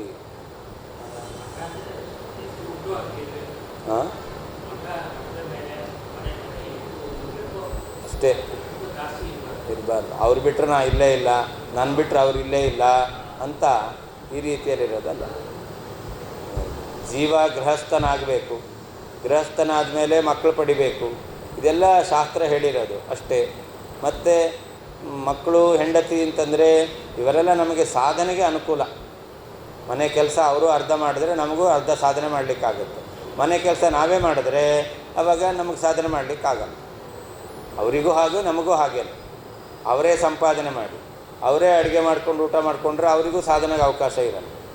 ಇವನೇ ಸಂಪಾದನೆ ಮಾಡಿ ಇವನೇ ಮನೆ ಕೆಲಸ ಮಾಡ್ಕೊಂಡಿದ್ರೆ ಇವನಿಗೂ ಸಾಧನೆ ಮಾಡಲಿಕ್ಕಾಗಲ್ಲ. ಹಾಗಾದರೆ 50-50. ಹಾಗಾದ್ರೆ ಅವ್ರು ಅರ್ಧ ಕೆಲಸ ಮಾಡಬೇಕು, ಇವರು ಅರ್ಧ ಕೆಲಸ ಮಾಡಬೇಕು. ಆಮೇಲೆ ಇಬ್ಬರು ಸೇರಿಕೊಂಡು ಭಜನೆ ಮಾಡಬೇಕು. ಜಗಳ ಮಾಡೋದಲ್ಲ, ಭಜನೆ ಮಾಡಬೇಕು. ಆವಾಗ ಇಬ್ಬರಿಗೂ ಸಾಧನೆ ಆಗುತ್ತೆ. ಹಾಂ, ಹೌದು. ನೋಚೇತ್ ಏವಮರ್ಥಃ ನಚೇತ್. ಒಂದು ವೇಳೆ ನಾವು ಹೇಳಿದ ರೀತಿಯಲ್ಲಿ ದ್ವಿತೀಯ ಶಬ್ದಕ್ಕೆ ದೇಹ ಗೇಹ ಇವುಗಳಲ್ಲಿ ಅಭಿಮಾನ ಇರಬಾರ್ದು ಅಂತ ಅರ್ಥ ಮಾಡಲಿಲ್ಲ ಅಂತಾದರೆ ಆವಾಗ ಪೂರ್ವಾಪರ ವಿರುದ್ಧತಾ ಅಂತ ಮೊದಲನೇ ಪೂರ್ವಾರ್ಧ ವಾಕ್ಯಕ್ಕೂ ಎರಡನೇ ಉತ್ತರಾರ್ಧ ವಾಕ್ಯಕ್ಕೂ ವಿರೋಧ ಬರುತ್ತೆ. ಮಾಡ್ಬೋದು, ಹೌದು. ಹಾಂ,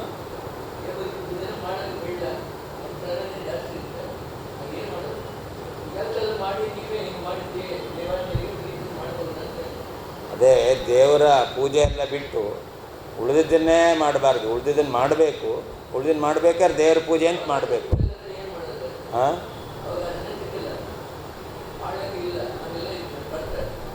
ಅದಕ್ಕೆ ಅದನ್ನು ಮಾಡಬೇಕು, ಸಮಯ ಮಾಡ್ಕೊಂಡು ಇದನ್ನು ಮಾಡಬೇಕು, ಇದನ್ನು ಬಿಡೋದಲ್ಲ. ಹಾಂ ಹಾಂ,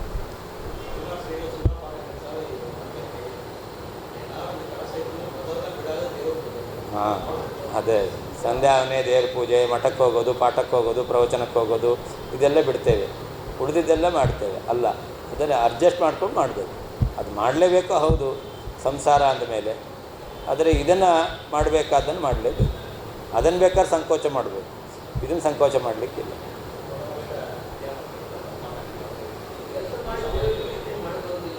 ಹಾಂ, ಹೌದು. ಆದರೆ ಇದು ಒಂದು ಕರ್ತವ್ಯ. ಆ ಕೆಲಸ ಹೇಗೋ ಹಾಗೆ ಇದು ಅವಶ್ಯವಾಗಿ ಮಾಡಬೇಕಾಗತ್ತೆ. ಆ ಕೆಲಸ ಮಾಡ್ತಾ ಇರಬೇಕಾದ್ರೆ ನಿಮಗೆ ಬೇರೆ ಯೋಚನೆಗಳು, ಇದು ದೇವ್ರ ಪೂಜೆ ಅಂತ ಆ ಭಾವನೆ ಬರಲ್ಲ. ದೇವ್ರ ಪೂಜೆ ಮಾಡ್ತಿರ್ಬೇಕಾದ್ರೆ ಬರಲ್ಲ. ದೇವ್ರ ಪೂಜೆ ಮಾಡ್ತಾ ಇರ್ಬೇಕಾದ್ರೆ ದೇವ್ರ ಪೂಜೆ ಮಾಡ್ತಾ ಇದ್ದೇನೆ ಅಂತ ಗಮನ ಇರಲ್ಲ. ಹಾಂ, ಎಲ್ಲ ಬೇರೆ ಕಡೆ ಹೋಗಿರುತ್ತೆ. ಹಿಂಗೆ ದೇವ್ರ ಪೂಜೆ ಮಾಡಬೇಕಾದ್ರೆ ದೇವ್ರ ಪೂಜೆ ಮಾಡ್ತಾ ಇದ್ದೇನೆ ಗಮನ ಇಲ್ಲ ಅಂತಾದರೆ, ಬೇರೆ ಕೆಲಸ ಮಾಡ್ತಾ ಇರ್ಬೇಕಾದ್ರೆ ದೇವ್ರ ಪೂಜೆ ಮಾಡ್ತಾ ಇದ್ದೇನೆ ಅಂತ ಆಗುತ್ತಾ? ಇಲ್ಲ. ಅದಕ್ಕೋಸ್ಕರ ಅದು ಮಾಡಬೇಕು. ಅದು ಜೀವನ ನಿರ್ವಾಹಕ್ಕೋಸ್ಕರ, ಜೀವನ ನಿರ್ವಹಣಕ್ಕೋಸ್ಕರ, ಬದುಕಿಗೋಸ್ಕರ. ಇದು ಆತ್ಮಕ್ಕೋಸ್ಕರ.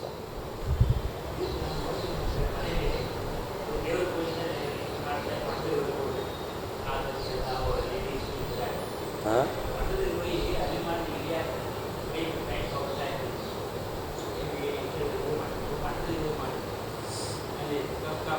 ಮಠ ಉದ್ಧಾರ ಆಗುತ್ತೆ, ಮನೆ ಉದ್ಧಾರ ಆಗಬೇಕು, ಮನೆ ಮಾಡ್ತಾರೆ.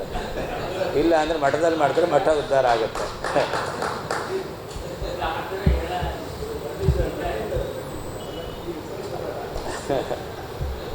ಅದಕ್ಕೆ ಮಠದಲ್ಲಿ ಮಾಡಿದ್ರೆ ಮಠ ಉದ್ಧಾರ ಆಗುತ್ತೆ, ಮನೇಲಿ ಮಾಡಿದ್ರೆ ಮನೆ ಉದ್ಧಾರ ಆಗುತ್ತೆ.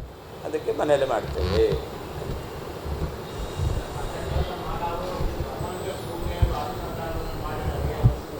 ಅದು ಮಾಡಲೇಬೇಕು. ಮತ್ತೆ ಕೆಲಸ ಮಾಡಬೇಕಾದ್ರೆ ಭಗವಂತನ ಪ್ರೇರಣೆಯಿಂದ ಭಗವಂತ ಪ್ರೀತನಾಗಲಿ ಅಂತಲೇ ಮಾಡಬೇಕು. ಆವಾಗ ಆ ಕೆಲಸ ಮಾಡಬೇಕಾದ್ರೆ ಮೋಸ ಇರಲ್ಲ, ವಂಚನೆ ಇರಲ್ಲ. ಅಲ್ಲಿ ಆವಾಗ ಅಲ್ಲಿ ಕೂಡ ಆಸಕ್ತಿ ಇರ್ತಕ್ಕಂಥದ್ದಿರುತ್ತೆ, ಪ್ರಾಮಾಣಿಕತೆಯಿಂದ ಮಾಡಲಿಕ್ಕಾಗುತ್ತೆ. ಅದರ ಜೊತೆಯಲ್ಲಿ ನಾವು ಮಾಡಬೇಕಾದದ್ದ ಕೆಲಸವನ್ನು ಮಾಡಲೇಬೇಕು. ಕುರು ಭುಂಕ್ಷಚ ಕರ್ಮ ನಿಜಂ ನಿಯತಂ ಹರಿಪಾದ ವಿನಮ್ರಧಿಯ. ಅದರಿಂದ ನಿಯತಂ ಕರ್ಮ ಅಂತ ಹೇಳಿದ್ದಾರೆ. ನಿಯತ ಕರ್ಮ, ಕುರುಭುಂಕ್ಷಚ ಕರ್ಮ ನಿಜಂ ನಿಯತಂ.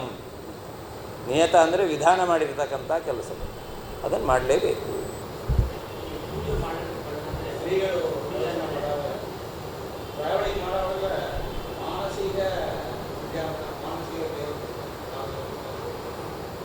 ಅದೆಲ್ಲ ಮಾಡ್ಬೋದು. ಆದರೆ ನಾವು ಮಾಡಬೇಕಾದಂತಹ ಕಾಯಿಕವಾದ ಪೂಜೆಯನ್ನು ಬಿಟ್ಟು ಬರೀ ಮಾನಸಿಕ ಪೂಜೆ ಮಾಡ್ತೇವೆ ಅಂತಂದರೆ ಸರಿ, ಅದೆಲ್ಲ ಉತ್ತಮರಿಗಾಗುತ್ತೆ.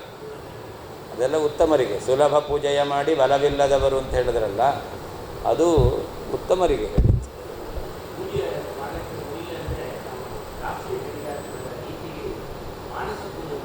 ಮಾಡ್ಬೋದು. ಈಗ ಹಾಸಿಗೆ ಹಿಡಿದು ಮಲಗಿದ್ದೇವೆ, ಆಪ್ರೇಷನ್ ಆಗಿದೆ ಅಥವಾ ವಯಸ್ಸಾಗಿದೆ, ಹೇಳಲಿಕ್ಕಾಗಲ್ಲ, ಬರೀ ಸ್ಪಾಂಜ್ ಬಾತ್ ಮಾಡಿಸ್ತಾ ಇದ್ದಾರೆ, ಅಂಥ ಸಮಯದಲ್ಲಿ ಮಾನಸಿಕ ಪೂಜೆ ಮಾಡ್ಬೋದು. ಅದು ಹೇಳಲಿಕ್ಕೆ ಆಗಲಿಲ್ಲ ಅಂತ ಅದ.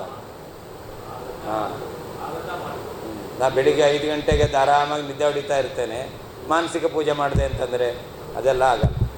5 ಗಂಟೆಗೆ ಹೇಳಲ್ಲ, ಚೆನ್ನಾಗಿ ನಿದ್ದೆ ಮಾಡ್ತಾ ಇರೋದು.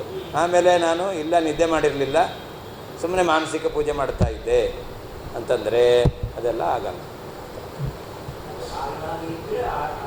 ಹಾಂ, ಅದು ಅನಿವಾರ್ಯ ಕಾಲದಲ್ಲಿ ಮಾತ್ರ ಅಷ್ಟೇ. ಈಗೆಲ್ಲೋ ಊರಿಗೆ ಹೋಗ್ತಾ ಇದ್ದೀರಾ, ಆವಾಗ ಸಂಧ್ಯಾವಂದನೆ ಮಾಡಲಿಕ್ಕೆ ಆಗಲಿಲ್ಲ, ಟ್ರೈನಲ್ಲೋ ಫ್ಲೈಟಲ್ಲೋ ಇದ್ದೀರಾ, ಅದು ಕೂಡ ಆ ಸಮಯಕ್ಕಿಲ್ದ ಹಾಗೇ ಟಿಕೆಟ್ ಬುಕ್ ಮಾಡ್ಕೋಬೇಕು. ಅದಾಗಲಿಲ್ಲ, ಡಿಲೇ ಆಯಿತು, ನಮ್ಮ ಇಚ್ಛೆ ಅಲ್ಲ ಅದು. ಟ್ರೈನು ನಾವು ಅಂದ್ಕೊಂಡಿದ್ದೆವು ಮಧ್ಯಾಹ್ನನೇ ಬರುತ್ತೆ ಅಂತ, ಇಲ್ಲ, ಈ 24 ಅವರ್ ಡಿಲೇ ಆಯಿತು, ಏನು ಮಾಡೋದು? ಅಂಥ ಸಮಯದಲ್ಲಿ ಬಿಡಲಿಕ್ಕಿಲ್ಲ. ಆವಾಗ ಮಾನಸಿಕವಾಗಿ ಮಾಡೋದು. ನಮ್ಮ ವ್ಯವಸ್ಥೆ ಮಾಡ್ಕೊಂಡಿದ್ದೆವು ನಾವು, ನಮ್ಮ ದೈನಂದಿನ ಆಚರಣೆಗಳಿಗೆ ತೊಂದರೆ ಬರಬಾರ್ದು ಅಂತಲೇ ನಾವು ಪ್ಲ್ಯಾನ್ ಮಾಡಿದ್ದು. ಆದರೆ ನಮ್ಮ ಇಚ್ಛೆಯಂತೆ ನಡೆಯಲ್ಲ. ಹರಿಚಿತ್ತ ಸತ್ಯ, ನರಚಿತ್ತಕ್ಕೆ ಬಂದದ್ದು ಲವಲೇಶ ನಡೆயாது. ಅದರಿಂದ ಏನೋ ತೊಂದರೆ ಆಯಿತು, ಕಾಲಕ್ಕೆ ಮಾಡಲಿಕ್ಕೆ ಆಗಲಿಲ್ಲ, ಬರಲಿಕ್ಕೆ ಆಗಲಿಲ್ಲ. ಅಂಥ ಸಂದರ್ಭದಲ್ಲಿ ಅನಿವಾರ್ಯ. ನಾವು ಮಾನಸಿಕವಾಗಿ ಮಾಡಲಿಕ್ಕಾಗತ್ತೆ ಅಂಥೇಳಿ ನಾವೇ ತಪ್ಪಿಸ್ಕೊಳ್ಳಿಕ್ಕೆ ಅನುಕೂಲ ಇದೆ ಅಂಥೇಳಿ ಸಮಯ ಬದಲಾಯಿಸ್ಕೊಂಡು ಮಾಡೋದು ಸರಿಯಲ್ಲ. ಆತ್ಮನೋನ್ಯದ್ವಿತೀಯಂ ಚೇತ್ ಭಯಂ ತತ್ರಾಗ್ರಹಾದ್ಯದಿ ತರ್ಹೀಶ ಭಕ್ತಿ ಭಜನ ರೂಪೇ ಮುಖ್ಯೇ ದ್ವಿತೀಯಕೆ ಕಥಮಂತೆ ವಿಧಿಶ್ಚ ಸ್ಯಾತ್ ಯತ್ಪೂರ್ವಾರ್ಧೆ ನಿಷಿಧ್ಯತೆ. ಹಿಂದಿನ ಶ್ಲೋಕದಲ್ಲಿ ಪೂರ್ವೋತ್ತರ ವಿರುದ್ಧತಾ ಅಂತ ಶಬ್ದವನ್ನು ಪ್ರಯೋಗ ಮಾಡಿದ್ದಾರೆ ವಾದಿರಾಜರು. ಅದರ ಅರ್ಥವನ್ನು ಈಗ ಸ್ಪಷ್ಟಪಡಿಸ್ತಾ ಇದ್ದಾರೆ. ಪೂರ್ವೋತ್ತರ ವಿರೋಧ ಹೇಗೆ ಅನ್ನೋದನ್ನು ತಿಳಿಸ್ಕೊಡ್ತಾ ಇದ್ದಾರೆ. ಯಾಕೆ ವಿರೋಧ? ಮೊದಲನೇ ಭಾಗದಲ್ಲಿ ಪೂರ್ವಾರ್ಧದಲ್ಲಿ ಏನು ಹೇಳಿದ್ದಾರೆ? ಆತ್ಮನಃ ದ್ವಿತೀಯಾಭಿನಿವೇಶೇನ ಅಂತಿದೆ. ಭಯಂ ದ್ವಿತೀಯಾಭಿನಿವೇಶತಃ ಸ್ಯಾತ್ ಅಂತ. ದ್ವಿತೀಯ ಶಬ್ದಕ್ಕೇನರ್ಥ? ಆತ್ಮನಃ ಅನ್ಯತ್ ದ್ವಿತೀಯಂ. ಆತ್ಮ ಅಂದರೆ ಪರಮಾತ್ಮ, ಪರಮಾತ್ಮನಿಗಿಂತ ಬೇರೆಯಾದದ್ದು ಅನ್ಯತ್, ಅದೆಲ್ಲವೂ ಕೂಡ ದ್ವಿತೀಯ ಅಂತ. ಅಲ್ಲಿ ಅಭಿನಿವೇಶ ಅಂದರೆ ಆಗ್ರಹ, ಅದನ್ನು ಒಪ್ಪೋದು, ಅದನ್ನು ಸತ್ಯ ಅಂತ ತಿಳಿಯೋದು. ಈ ಅರ್ಥ ಮಾಡ್ತೀರಾ ಅಂತಾದರೆ ಆವಾಗ ಪರಮಾತ್ಮನಿಗಿಂತ ಬೇರೆಯಾದದ್ದು ಎಲ್ಲವೂ ಕೂಡ ಮಿಥ್ಯಾ ಅಂತ ತಿಳಿಬೇಕು. ಮಿಥ್ಯಾದರಲ್ಲಿ ನಿಮಗೆ ಅಭಿನಿವೇಶ ಇದ್ದರೆ, ದ್ವಿತೀಯ ಮಿಥ್ಯಾಭೂತವಾದದ್ದು ಅದರಲ್ಲಿ ಅಭಿನಿವೇಶ ಇದ್ದರೆ ಅಂತ ಅರ್ಥ ಮಾಡ್ತೀರಾ ಅಂತಾದರೆ ಕೊನೆಯಲ್ಲಿ ಏನು ಹೇಳ್ತಾರೆ ಅಂತಂದರೆ ಪರಮಾತ್ಮನ ಭಜನೆ ಮಾಡು ಅಂತ ಹೇಳ್ತಾರೆ. ಈಶ ಭಕ್ತಿ ಭಜನ ರೂಪೆ, ಭಕ್ತಿಯಿಂದ ಭಜನೆ ಮಾಡು ಅಂತ ಹೇಳ್ತಾರೆ. ಆ ಭಕ್ತಿ ಈಶ್ವರನೋ ಈಶ್ವರನಿಗಿಂತ ಬೇರೆಯೋ? ಭಕ್ತಿಯಿಂದ ಭಕ್ತೇಕೆಯ ತಮ್ ಈಶಂ ಆ ಭಜೇತ್ ಅಂತಿದೆ ಅಲ್ಲಿ. ಹಾಗಾದರೆ ಆ ಭಕ್ತಿ ಪರಮಾತ್ಮನಿಗಿಂತ ಬೇರೆಯೋ? ಪರಮಾತ್ಮನೇ. ಭಜನ ಪರಮಾತ್ಮಗಿಂತ ಬೇರೆಯೋ? ಪರಮಾತ್ಮನೇನು. ಭಕ್ತಿಯಾಗಲಿ ಭಜನ ಆಗಲಿ ಅದೆಲ್ಲ ಪರಮಾತ್ಮನಿಗಿಂತ ಬೇರೆಯಾದ. ಹಾಗಾದರೆ ಪರಮಾತ್ಮನಿಗಿಂತ ಬೇರೆಯಾದ ಭಕ್ತಿ ಭಜನ ಎಂತಕ್ಕಂಥ ದ್ವಿತೀಯ, ಪರಮಾತ್ಮನಿಗಿಂತ ಬೇರೆಯಾದದ್ದು. ಅವುಗಳಲ್ಲಿ ವಿಧಿಶ್ಚ ಕಥಂ ಸ್ಯಾತ್, ಕೊನೆಯಲ್ಲಿ ಅವನನ್ನು ಭಜನೆ ಮಾಡಿರಿ, ಭಕ್ತಿಯಿಂದ ಭಜನೆ ಮಾಡಿರಿ ಅಂತ ಆ ಶ್ಲೋಕ ವಿಧಾನ ಮಾಡಿದ್ದು, ಆದೇಶ ಮಾಡಿದ್ದು ಹೇಗೆ ಕೊಡುತ್ತೆ? ಅದರಿಂದ ಯತ್ ಪೂರ್ವಾರ್ಧೆ ನಿಷಿದ್ಧತೆ, ಯಾವ ಭಕ್ತಿ ಭಜನ ಇದೆಲ್ಲವನ್ನೂ ಪೂರ್ವಾರ್ಧದಲ್ಲಿ ನಿರಾಕರಣೆ ಮಾಡಿದ್ದಾರೆ, ಪುನಃ ಅದನ್ನು ಮಾಡಿರಿ ಅಂತ ಆದೇಶ ಮಾಡೋದು, ವಿಧಾನ ಮಾಡೋದು ಹೇಗೆ ಸಾಧ್ಯ ಅಂತ ಪೂರ್ವೋತ್ತರ ವಿರೋಧ ಬರುತ್ತೆ.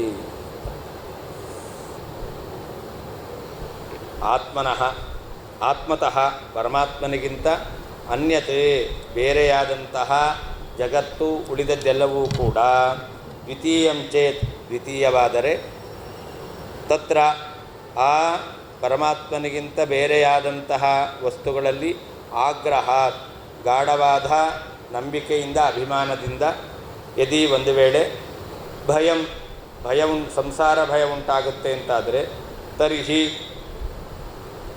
ಹಾಗಾದರೆ ಅಂತೆ ಉತ್ತರಾರ್ಧದಲ್ಲಿ ಈಶ ಭಕ್ತಿ ಭಜನ ರೂಪೆ ಪರಮಾತ್ಮನನ್ನು ಭಕ್ತಿಯಿಂದ ಭಜನ ಮಾಡಬೇಕು ಎಂಬತಕ್ಕಂತಹ ಮುಖ್ಯವಾದ ದ್ವಿತೀಯ ಪದಾರ್ಥದಲ್ಲಿ ವಿಧಿಶ್ಚ ಮಾಡು ಎಂಬತಕ್ಕಂತಹ ಲಿಂಗಂತವಾದ ಪದದಿಂದ ಆದೇಶವು ಕಥಂ ಸ್ಯಾತ್ ಹೇಗೆ ಆದೀತು? ಯತ್ ಯಾಕೆಂದರೆ ಪೂರ್ವಾರ್ಧೆ ಆ ಶ್ಲೋಕದ ಪೂರ್ವಾರ್ಧದಲ್ಲಿ ಯತ್ ಯಾವ ಈ ದ್ವಿತೀಯವಾದದ್ದು ನಿಷಿದ್ಧತೆ, ನಿರಾಕರಣೆ ಮಾಡಲ್ಪಟ್ಟಿದೆ. ಆತ್ಮತಃ ಪರಮಾತ್ಮನಿಗಿಂತ ಅನ್ಯತ್ ಬೇರೆಯಾದ ಜಗತ್ತು ಅಥವಾ ಉಳಿದವುಗಳು ದ್ವಿತೀಯಂ ಚೇತ್ ದ್ವಿತೀಯ ಶಬ್ದದಿಂದ ಹೇಳಲ್ಪಡ್ತಾ ಇದೆ. ತತ್ರ ಆ ಪರಮಾತ್ಮನಿಗಿಂತ ಬೇರೆಯಾದ ದ್ವಿತೀಯ ವಸ್ತುಗಳಲ್ಲಿ ಆಗ್ರಹಾತ್ ಗಾಢವಾದ ಅಭಿಮಾನದಿಂದ ಯದಿ ಒಂದು ವೇಳೆ ಭಯಂ ಸ್ಯಾತ್ ಸಂಸಾರ ಭಯವು ಉಂಟಾಗುವುದು ಅಂತಾದರೆ ತರ್ಹಿ ಆಗ ಅಂತೆ ಆ ಶ್ಲೋಕದ ಕೊನೆಯಲ್ಲಿ ಈಶಭಕ್ತಿ ಭಜನ ರೂಪೆ ಪರಮಾತ್ಮನನ್ನು ಭಕ್ತಿಯಿಂದ ಭಜನ ಮಾಡಬೇಕು ಎಂಬತಕ್ಕಂತಹ ಮುಖ್ಯವಾದ ದ್ವಿತೀಯಕ್ಕೆ ಪರಮಾತ್ಮನಿಗಿಂತ ಬೇರೆಯಾದಂತಹ ಪದಾರ್ಥದಲ್ಲಿ ವಿಧಿಶ್ಚ ಆ ಭಜೇತ್ ಎಂಬತಕ್ಕಂತಹ ಶಬ್ದದಿಂದ ಆದೇಶವು ಕಥಂ ಸ್ಯಾತ್ ಹೇಗೆ ಆದೀತು, ಯತ್ ಯಾವ ಕಾರಣದಿಂದ, ಯತ್ ಈ ಯಾವ ದ್ವಿತೀಯ ಪದಾರ್ಥವು ಪೂರ್ವಾರ್ಧದಲ್ಲಿ ನಿಷಿದ್ಧತೆ ನಿರಾಕರಿಸಲ್ಪಡ್ತಾ ಇದೆ. ತರ್ಹಿ ಕೋರ್ಥಃ ಪರಸ್ಯ ಇತ್ಯತಃ ಪರಾಭಿಮತ ಅರ್ಥಂ ಅನೂತ್ಯ ಪೂರ್ವೋತ್ತರ ವಿರೋಧಮೇವ ವಿಷದಯತಿ. ಹಾಗಾದರೆ ಅವರ ಅರ್ಥ ಏನು? ನಾವು ಹೇಳಿದೆವು ದೇಹಗೇಹಾದಿ ಅಂತ. ಅವರು ದ್ವಿತೀಯ ಪದಕ್ಕೇನು ಅರ್ಥ ಹೇಳ್ತಾರೆ? ಪರರಿಗೆ ಮಾಯಾವಾದಿಗಳು ಹೇಳುವಂಥ ಅರ್ಥ ಏನು? ಅಷ್ಟೇ ಅಲ್ಲ, ಅವರು ಹೇಳುವಂಥ ಅರ್ಥವನ್ನು ಹೇಳಿ ಪೂರ್ವೋತ್ತರ ವಿರೋಧ ಹೇಗೆ ಅದನ್ನು ವಿಷದಯತಿ ಸ್ಪಷ್ಟಪಡಿಸ್ತಾ ಇದ್ದಾರೆ. ಆತ್ಮತಃ ಅಂತಿದೆ, ಅದಕ್ಕರ್ಥ ಪರಮಾತ್ಮತಃ ಅಂತ ಅರ್ಥ. ಅನ್ಯತ್ ಅಂತಂದರೆ ಜಗತ್ತು ಅಂತರ್ಥ, ಬೇರೆಯಾದದ್ದು ಜಗತ್ತು ಅಂತ. ತತ್ರ ಅಂದರೆ ಬ್ರಹ್ಮನಿಗಿಂತ ಬೇರೆಯಾದ ಜಗತ್ತಿನಲ್ಲಿ. ಜಗತ್ತು ಅಂತಂದರೆ ಈ ಮೆಟೀರಿಯಲ್ ಮಾತ್ರ ಅಲ್ಲ, ಬ್ರಹ್ಮನಿಗಿಂತ ಬೇರೆಯಾಗಿರ್ತಕ್ಕಂಥ ಭಾವನಾತ್ಮಕವಾದದ್ದು ಕೂಡ. ಭಕ್ತಿಯೂ ಭಾವನಾ, ಭಜನೆಯೂ ಭಾವನಾ, ಇದೆಲ್ಲ ಮಾನಸಿಕವಾದದ್ದು. ಅದು ಕೂಡ ಈಶ್ವರನಿಗಿಂತ ವ್ಯತಿರಿಕ್ತವಾದದ್ದು. ಅದರಿಂದ ಇಲ್ಲಿ ಕೇವಲ ವಸ್ತುವನ್ನು ಮಾತ್ರ ಹೇಳ್ತಾ ಇಲ್ಲ, ಎಲ್ಲವನ್ನೂ ಹೇಳ್ತಾ ಇದ್ದಾರೆ. ಪರಮಾತ್ಮನಿಗಿಂತ ಬೇರೆಯಾದದ್ದು ಯಾವುದು? ಎಲ್ಲವೂ ಕೂಡ. ಈಶಶ್ಚ ಭಕ್ತಿಶ್ಚ ಭಜನಂಚ ಅವ್ರ ಮತ ಪ್ರಕಾರ ಬ್ರಹ್ಮ ಸತ್ಯ, ಈಶ ಮಿಥ್ಯ. ಈಶ ಯಾರು? ಸಗುಣ ಬ್ರಹ್ಮ, ಅದಕ್ಕೆ ಈಶ. ಈಶ ಭಕ್ತಿ ಭಜನ ಮೂರು, ಅದಕ್ಕೆ ಈಶ ಭಕ್ತಿ ಭಜನ ರೂಪೆ ಅಂತಿದೆ ಅಲ್ಲಿ. ಈಶ ಅಂದರೆ ಸಗುಣ ಬ್ರಹ್ಮ. ಯಾಕೆ ಭಜನೆ ಮಾಡಬೇಕು ಅಂದರೆ ಯಾರನ್ನು ಭಜನೆ ಮಾಡಬೇಕು? ನಿರ್ಗುಣನನ್ನು ಏನು ಮಾಡಲಿಕ್ಕಿಲ್ಲ, ಸಗುಣ ಬ್ರಹ್ಮನ ಭಜನೆಯನ್ನೇ ಮಾಡಬೇಕು. ಅಂದರೆ ಈಶ ಸಗುಣ ಬ್ರಹ್ಮ, ಅವನನ್ನು ಹೇಳ್ತಾ ಇದ್ದಾರೆ. ಹಾಗೆಯೇ ಭಕ್ತಿಯಿಂದ ಹೇಳ್ತಾ ಇದ್ದಾರೆ, ಭಕ್ತಿ. ಭಜನವನ್ನು ಹೇಳ್ತಾ ಇದ್ದಾರೆ, ಭಜನ. ಹೀಗೆ ಈಶ ಭಕ್ತಿ ಭಜನ ಇವುಗಳು. ತಾನ್ಯೇವ ರೂಪಂ ಯಸ್ಯ ತಸ್ಮಿನ್, ಅದೇ ಸ್ವರೂಪವಾಗಿರ್ತಕ್ಕಂಥದ್ದು. ಯಾವುದಕ್ಕೆ? ದ್ವಿತೀಯ, ಮುಖ್ಯ ದ್ವಿತೀಯಕ್ಕೆ. ಎರಡನೇ ಪದಾರ್ಥಗಳು ಅಂದರೆ ಅದು. ಸಾಕ್ಷಾತ್ ಅದ್ವೈತ ವಿರೋಧಿ ಭೇದವಾಸನಾರೂಪತ್ವೇನ ಪರ ಅನಭಿಮತ ಘಟಪಟಾದಿತಃ ಅಪಿ ಅಸ್ಯೈವ ದ್ವಿತೀಯಸ್ಯ ಮುಖ್ಯತ್ವಾದಿತಿ ಭಾವಃ ಅಂತ. ಇಲ್ಲಿ ಮುಖ್ಯ ದ್ವಿತೀಯಕ್ಕೆ ಅಂದರು. ಮುಖ್ಯ ಯಾಕೆ? ಅದಕ್ಕೆ ಕಾರಣವನ್ನು ಹೇಳ್ತಾ ಇದ್ದಾರೆ. ಇತರರು ಘಟಪಟಾದಿಗಳನ್ನು ಹೇಳ್ತಾರೆ.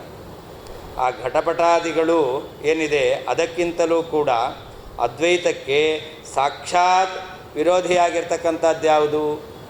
ಈ ಈಶನಲ್ಲಿ ಭಕ್ತಿಯಿಂದ ಭಜನ. ಈಶನಲ್ಲಿ ಭಕ್ತಿಯಿಂದ ಭಜನ ಇದೆಯಲ್ಲ, ಇದು ಯಾವಾಗ ಸಾಧ್ಯ? ನಾವು ದೇವರನ್ನು ಭಕ್ತಿಯಿಂದ ಭಜನೆ ಮಾಡಬೇಕು ಅಂತಾದರೆ, ನಾನೇ ಈಶಾ ಅಂತ ದೇವರು ಅಂತ ಭಾವನೆ ಇದ್ದರೆ ಭಕ್ತಿಯಿಂದ ದೇವರನ್ನು ನಾವು ಭಜನೆ ಮಾಡಲಿಕ್ಕಾಗುತ್ತಾ? ಇಲ್ಲ. ನಾನು ಅಲ್ಪ, ನಾನು ಅಸ್ವತಂತ್ರ, ನಾನು ಅಜ್ಞಾನಿ, ಅಶಕ್ತ ಅಂತ ಈ ರೀತಿಯಲ್ಲಿ ನನ್ನಲ್ಲಿ ಭಾವನೆ ಇರಬೇಕು. ನೀನು ಸರ್ವಶಕ್ತ, ನೀನು ಸ್ವತಂತ್ರ, ನೀನು ಎಲ್ಲವನ್ನೂ ಕೊಡುವವನು, ನೀನು ಗುಣಪೂರ್ಣ, ನಿನ್ನಲ್ಲಿ ಔದಾರ್ಯಾದಿಗಳಿದೆ ಅಂತ ಅವನಲ್ಲಿ ನಾವು ಈ ಭೇದ ವಾಸನ ಇದ್ದರೆ, ಭೇದ ಜ್ಞಾನ ಇದ್ದರೆ ಭಜನೆ ಮಾಡಲಿಕ್ಕಾಗುತ್ತೆ. ಇಲ್ಲಾಂದರೆ ದಿವಸ ತಂದೆ ಒಂದು ಫೋಟೋ ಅಥವಾ ಪ್ರತಿಮೆ ಮಾಡಿಸ್ಕೊಂಡು ಸಹಸ್ರ ಶೀರ್ಷ ಪುರುಷ ಅಂತ ಅಭಿಷೇಕ ಮಾಡಬೇಕಾಗುತ್ತೆ. ಯಾಕೆ ನಾನು ದೇವರು ಒಂದೇ ಅಲ್ವಾ? ಆದ್ದರಿಂದ ಯಾರಿಗೆ ಅಭಿಷೇಕ? ನನಗೆ ಅಭಿಷೇಕ. ದೇವ್ರ ಪೂಜೆ ಮಾಡ್ತೇನೆ ಅಂತ ತಂದೆ ಒಂದು ಪ್ರತಿಮೆ ಮಾಡಿಸ್ಕೊಂಡು ಇಟ್ಕೊಂಡು ದಿವಸ ಪೂಜೆ ಮಾಡಬೇಕಾಗುತ್ತೆ. ಹೌದಾ ಅಲ್ವ? ಅದಾಗುತ್ತಾ? ಇಲ್ಲ. ಹಾಗಾದರೆ ಜೀವ ಆ ಅದ್ವೈತಕ್ಕೆ ವಿರೋಧಿಯಾದದ್ದು ಯಾವುದು? ಈ ಭಜನಾದಿಗಳು. ಅದರಿಂದ ಅದನ್ನು ಮುಖ್ಯ ಅಂತ ಹೇಳ್ತಾ ಇದ್ದಾರೆ. ಘಟಪಟಾದಿಗಳು ಅದು ಪರವಾಗಿಲ್ಲ. ಈ ಭಜನೆ ಮಾಡ್ತೇವೆ ಅಂತಂದರೆ, ಭಕ್ತಿಯಿಂದ ಭಜನೆ ಮಾಡ್ತೇವೆ ಅಂತಂದರೆ ಅದು ಸಾಕ್ಷಾತ್ ಅದ್ವೈತಕ್ಕೆ ವಿರೋಧಿಯಾಗಿ ಅದನ್ನು ಮುಖ್ಯ ಅಂತ ಹೇಳಿದ್ದಾರೆ. ಅಲ್ಲಿ ಮುಖ್ಯ ದ್ವಿತೀಯಕ್ಕೆ ಅಂತ ವಾದಿರಾಜರ ವಾಕ್ಯ ಇದೆ. ಆ ಮುಖ್ಯ ಶಬ್ದಕ್ಕೆ ಕೃತ್ಯ ಏನು, ಅದರ ಸಾರ್ಥಕತೆ ಏನು ಅನ್ನೋದನ್ನು ತೋರಿಸ್ತಾ ಇದ್ದಾರೆ.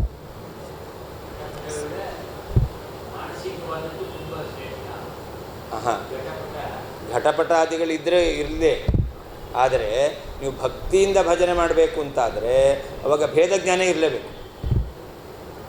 ಘಟಪಟಾದಿಗಳಿದ್ದರೂ ಕೂಡ ಭೇದಜ್ಞಾನ ಇಲ್ಲ ಅಂದರೂ ಕೂಡ ಘಟಪಟಾದಿಗಳು ಇರ್ಬೋದು. ಆದರೆ ಭೇದಜ್ಞಾನ ಇಲ್ಲ ಅಂತಾದರೆ ಭಜನೆ ಮಾಡಲಿಕ್ಕಾಗಲ್ಲ, ಭಕ್ತಿಯಿಂದ ಭಜನೆ ಮಾಡಲಿಕ್ಕಾಗಲ್ಲ. ಹಾಂ ಹಾಂ ಹೌದು, ಭೇದ ಇದ್ರೇ ಭಕ್ತಿ. ಅದರಿಂದಾಗಿ ಮುಖ್ಯ ವಿರೋಧ. ಅದಕ್ಕೆ ಸಾಕ್ಷಾತ್ ಅದ್ವೈತ ವಿರೋಧಿ ಭೇದವಾಸನಾ ರೂಪತ್ವೇನ ಈ ಭಜನೆ ಇದೆಯಲ್ಲ, ಅದು ಅದ್ವೈತಕ್ಕೆ ವಿರೋಧಿಯಾಗಿರ್ತಕ್ಕಂತಹ ಭೇದ ಸಂಸ್ಕಾರ ಇರಬೇಕು. ಆದ್ದರಿಂದಾಗಿ ಪರ ಅನಭಿಮತ ಘಟಪಟಾದಿಸ್ತಃ ಅಪಿ ಅಸ್ಯೈವ ದ್ವಿತೀಯಸ್ಯ. ಇನ್ನೊಬ್ಬರು ಪರಾಭಿಮತ ಅಂತಿರಬೇಕಲ್ಲ, ಪರ ಅನಭಿಮತ.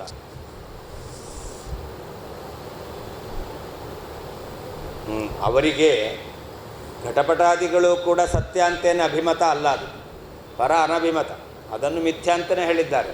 ಆದರೆ ಅವರಿಗೆ ಸತ್ಯ ಅಂತ ಅಭಿಮತವಲ್ಲದೇ ಇರತಕ್ಕಂತಹ ಘಟಪಟಾದಿಗಳಿಗಿಂತಲೂ ಕೂಡ ಇದು ಯಾವುದು ಭಜನೆ ಎಂಬತಕ್ಕಂಥದ್ದು ಇದೆಯಲ್ಲ, ಇದು ದ್ವಿತೀಯಸ್ಯ ಮುಖ್ಯತ್ವ, ಇದು ಮುಖ್ಯವಾಗಿದೆ. ಅದಕ್ಕೆ ಮುಖ್ಯ ದ್ವಿತೀಯಕ್ಕೆ ಅಂತ ಹೇಳಿದ್ದಾರೆ.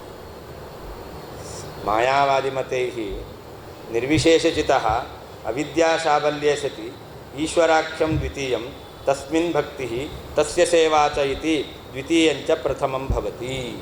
ಅದ್ವೈತ ಮತದಲ್ಲಿ ನಿರ್ವಿಶೇಷ ಚಿತ್ ಅಂದರೆ ನಿರ್ಗುಣ ಬ್ರಹ್ಮ, ಅವನಿಗೆ ಅವಿದ್ಯಾ ಶಾಬಲ್ಯ, ಅವಿದ್ಯೆಯ ಸಂಬಂಧ ಇದೆ ಅಂತಾದರೆ ಅವಿದ್ಯೆಯಿಂದ ಅವನು ಕೂಡಿದಾಗ ಅವಾಗೇನಾಗುತ್ತೆ? ಅವಿದ್ಯಾ ಶಾಬಲ್ಯ ಸತಿ ಈಶ್ವರಾಖ್ಯಂ, ಅವನೇ ಈಶ್ವರನಾಗ್ತಾನೆ. ಅದೇ ಈಶಾ ಅಂತ ಹೇಳಿದರು. ಅವಿದ್ಯಾ ಸಂಬಂಧ ಬಂದರೆ ಈಶ್ವರ, ಅವಿದ್ಯಾ ಸಂಬಂಧ ಇಲ್ಲ ಅಂದರೆ ಬ್ರಹ್ಮ. ಅವ್ರ ಮತ ಪ್ರಕಾರ ಬ್ರಹ್ಮ ಈಶ್ವರ, ಬ್ರಹ್ಮ ಅವಿದ್ಯಾ ಸಂಬಂಧ ಇಲ್ಲದೇ ಇದ್ದವನು ನಿರ್ಗುಣ ಬ್ರಹ್ಮ, ನಿರ್ವಿಶೇಷ ಬ್ರಹ್ಮ. ಅವನಿಗೆ ವಿಶೇಷ ಬಂತು, ಅವಿದ್ಯಾ ಸಂಬಂಧ ಬಂತು, ಅವನು ಈಶ್ವರ ಅಂತ ಹೇಳ್ತಾರೆ. ಈಶ್ವರಾಖ್ಯಂ ದ್ವಿತೀಯಂ, ದ್ವಿತೀಯ ವಸ್ತು. ಅವನಲ್ಲಿ ಭಕ್ತಿ, ಅವನಲ್ಲಿ ತಸ್ಯ ಸೇವಾ, ಅವನ ಸೇವೆ. ಈ ರೀತಿಯಾಗಿ ಇದು ಮೊದಲು, ದ್ವಿತೀಯಂಚ ಪ್ರಥಮಂ, ಇದನ್ನೇ ಮುಖ್ಯವಾಗಿ ಒಪ್ಪಬೇಕಾಗುತ್ತೆ. ಪಶ್ಚಾತ್ ಘಟಪಟಾದಿಕಂ ಜಗತ್ತು, ಅನಂತರದಲ್ಲಿ ಘಟಪಟಾದಿ ಈ ಜಗತ್ತು.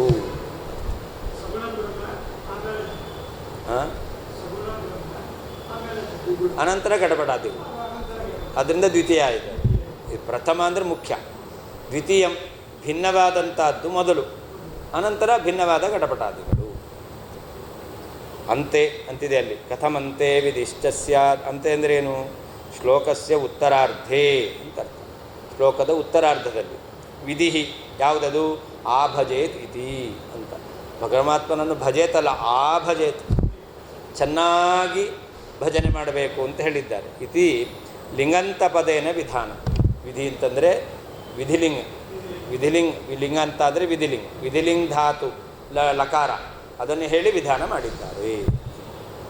ಯತಃ ಪೂರ್ವಾರ್ಧೆ ಬ್ರಹ್ಮಣಃ ದ್ವಿತೀಯೇ ಅಭಿನಿವೇಶತಃ ಭಯಂ ಸ್ಯಾದಿತಿ ದ್ವಿತೀಯಂ ದೂಷಯಿತ್ವಾ ಪುನಃ ಉತ್ತರಾರ್ಧೆ ಅತ ಇತಿ ದ್ವಿತೀಯಾಭಿನಿವೇಶಸ್ಯ ಭಯಹೇತುತ್ವಮೇವ ಹೇತುಕೃತ್ಯ ಈಶಂ ಭಕ್ತ್ಯಾ ಆಭೇಜಿತಿ ವಾಚಃ ಭಂಗ್ಯಂತರೇಣ ಈಶ್ವರಾದಿ ದ್ವಿತೀಯೇ ಅಭಿನಿವೇಶ ಏವ ವಿಧೀಯತೆ.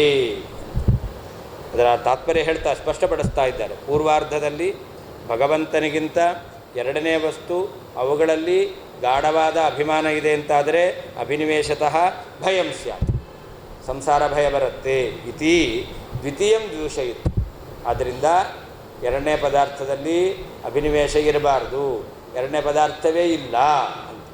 ಅಭಿನಿವೇಶ ಇರಬಾರ್ದು ಅಂತಂದರೆ ಯಾಕೆ? ಅದು ಮಿಥ್ಯ. ಆದ್ದರಿಂದ ಅವರು ಎರಡನೇ ಪದಾರ್ಥವನ್ನು ನಿರಾಕರಣೆ ಮಾಡಿದ್ದಾರೆ. ಪುನಃ ಉತ್ತರಾರ್ಧದಲ್ಲಿ ಏನು ಹೇಳ್ತಾ ಇದ್ದಾರೆ? ಅತಃ ಅಂತ ಹೇಳಿದ್ದಾರೆ. ಅಲ್ಲೇನಿದೆ? ಯನ್ಮಾಯ ಯಾತೋ ಅಂತ ಅತಃ ಅಂತಿದೆ. ಅತ ಶಬ್ದಕ್ಕೇನರ್ಥ? ದ್ವಿತೀಯಾಭಿನಿವೇಶಸ್ಯ ಭಯಹೇತುತ್ವಮೇವ ಅಂತ.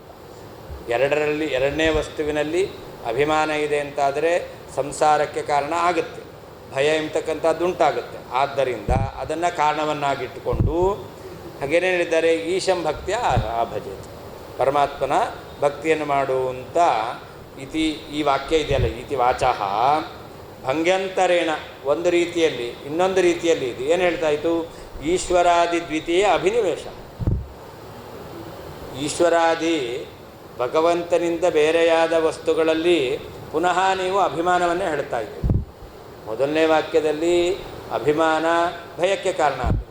ಇನ್ನೊಂದು ರೀತಿಯಲ್ಲಿ ಪುನಃ ದ್ವಿತೀಯ ವಸ್ತುವಿನಲ್ಲಿ ಅಭಿಮಾನ ಇಡ್ರಿ ಅಂತಲೇ ಹೇಳ್ತಾ ಇದ್ದೀವಿ. ಅದೆಲ್ಲ ಪೂರ್ವೋತ್ತರ ವಿರೋಧ.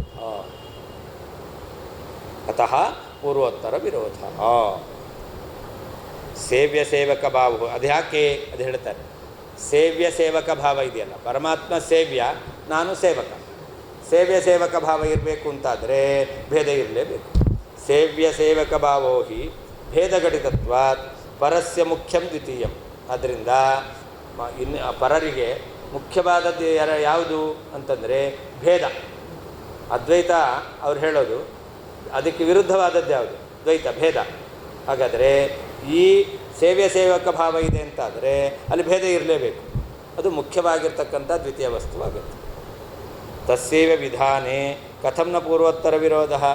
ಅಂತಹ ಭೇದವನ್ನು, ಸೇವ್ಯ ಸೇವಕ ಭಾವವನ್ನು ಉತ್ತರಾರ್ಧ ವಿಧಾನ ಮಾಡುತ್ತೆ ಅಂತಾದರೆ ಪೂರ್ವಾರ್ಧದಲ್ಲಿ ನಿಷೇಧ ಮಾಡ್ತು, ಉತ್ತರಾರ್ಧದಲ್ಲಿ ವಿಧಾನ ಮಾಡ್ತು ಅಂಥೇಳಿ ಪೂರ್ವೋತ್ತರ ವಿರೋಧ ಕಥಂನ.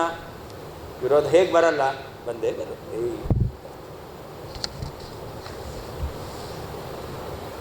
ಗುರುದೇವಯೋರಾತ್ಮ ಚಿತ್ತಂ ಯಸ್ಯೇತಿ ವಿಗ್ರಹೇ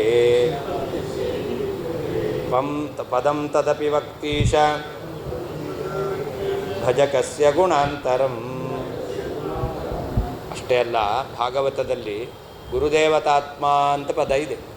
ಗುರುದೇವತಾತ್ಮ ಎಂಬತಕ್ಕಂಥ ಪದಕ್ಕೆ ಗುರುದೇವತೆಯೋ ಆತ್ಮ ಯಸ್ಯ ಸಹ ಅಂತ ವಿಗ್ರಹ ಮಾಡಬೇಕು.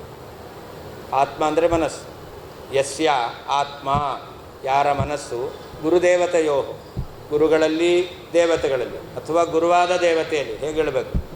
ಗುರುದೇವತೆ ಅನ್ನೋದು ದ್ವಿವಚನ ಇದೆ. ಗುರುಗಳಲ್ಲಿ ಮತ್ತು ದೇವತೆಗಳಲ್ಲಿ ಮನಸ್ಸು ಎಂಬುದಾಗಿ ಅರ್ಥ ಮಾಡಿದ್ರೆ ಆವಾಗ ಗುರುಗಳಲ್ಲಿ ಮತ್ತು ದೇವತೆಯಾದ ಪರಮಾತ್ಮ ಇವನಲ್ಲಿ ಮನಸ್ಸಿಟ್ಟವನು ಅಂತ ಅರ್ಥ ಆಗುತ್ತೆ. ಇದು ಎಲ್ಲಿಗೆ ವಿಶೇಷಣ?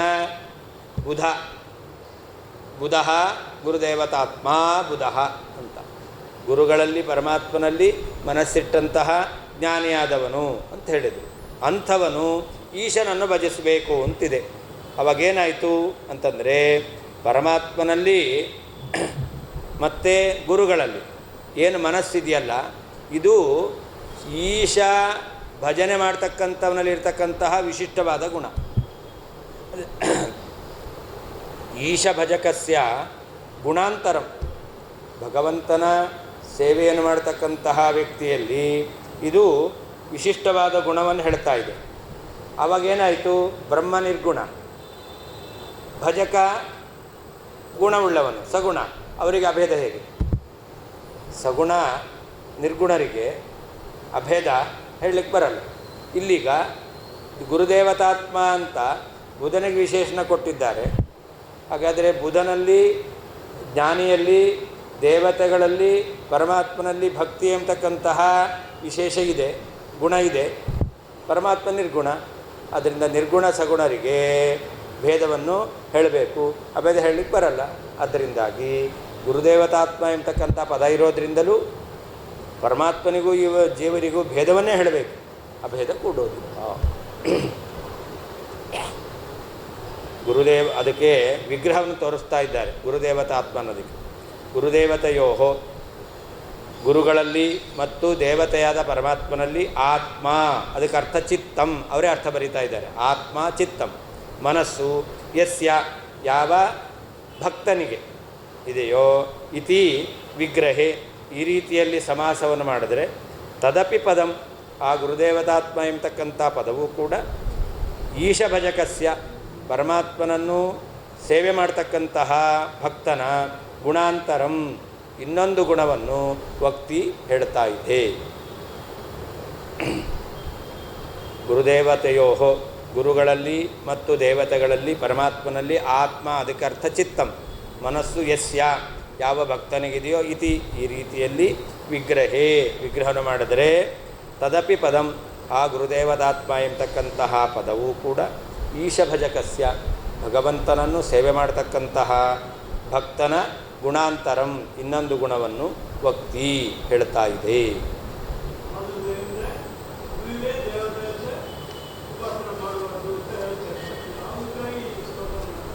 ಯಾರು ನಾವು ಮುಂದಿನ ಶ್ಲೋಕದಲ್ಲಿ ಹೇಳ್ತಾ ಇದ್ದಾರೆ. ಈ ರೀತಿಯಾಗಿ ಅರ್ಥ ಮಾಡಲಿಲ್ಲ ಅಂತಾದರೆ ಆವಾಗ ಏನಾಗುತ್ತೆ, ಪುನಃ ಪೂರ್ವೋಕ್ತ ವಿರೋಧ ಬರುತ್ತೆ.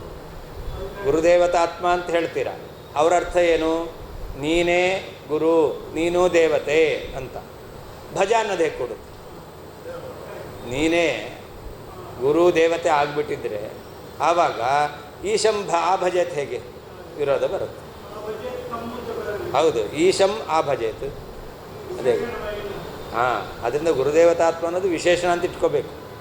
ಆವಾಗ ಉದಹ ಭಜೇತ್ ಕೊಡುತ್ತೆ. ಒಂದು ವೇಳೆ ನೀವು ಹೇಳುವ ರೀತಿಯಲ್ಲಿ ಗುರುವಿನ ಸ್ವರೂಪನೂ ಆಗಿದ್ದಾನೆ, ದೇವತಾ ಸ್ವರೂಪನೂ ಆಗಿದ್ದಾನೆ ಅಂತ ಅರ್ಥ ಮಾಡ್ಕೊಂಡ್ಬಿಟ್ರೆ ಅವಾಗ ಈಶಂ ಭಜೇತ್ ಕೊಡಲ್ಲ ಅಂತ ಮುಂದಿನ ವಾಕ್ಯದಲ್ಲಿ ಹೇಳ್ತಾರೆ. ನಾನು ತರ್ಹಿ ಗುರುದೇವತಾತ್ಮ ಇತಿ ಪದಸ್ಯ ಕೋರ್ಥ, ಅಲ್ಲ ಒಂದು ವೇಳೆ ಜೀವ ಈಶ್ವರಿಗೆ ಭೇದವನ್ನೇ ಹೇಳ್ತೀರಾ ಅಂತಾದರೆ, ಯಾಕೆ ಸೇವಕ ಭಾವ ಇದೆ, ಸೇವ್ಯ ಈಶ, ಸೇವಕ ಭಕ್ತ ಅಂದ ಭೇದ ಇದೆ ಅಂತ ಹೇಳ್ತಾ ಇದ್ದಾರೆ. ಗುರುದೇವತಾತ್ಮ ಅಂತಿದೆಯಲ್ಲ, ಅದಕ್ಕೇನರ್ಥ?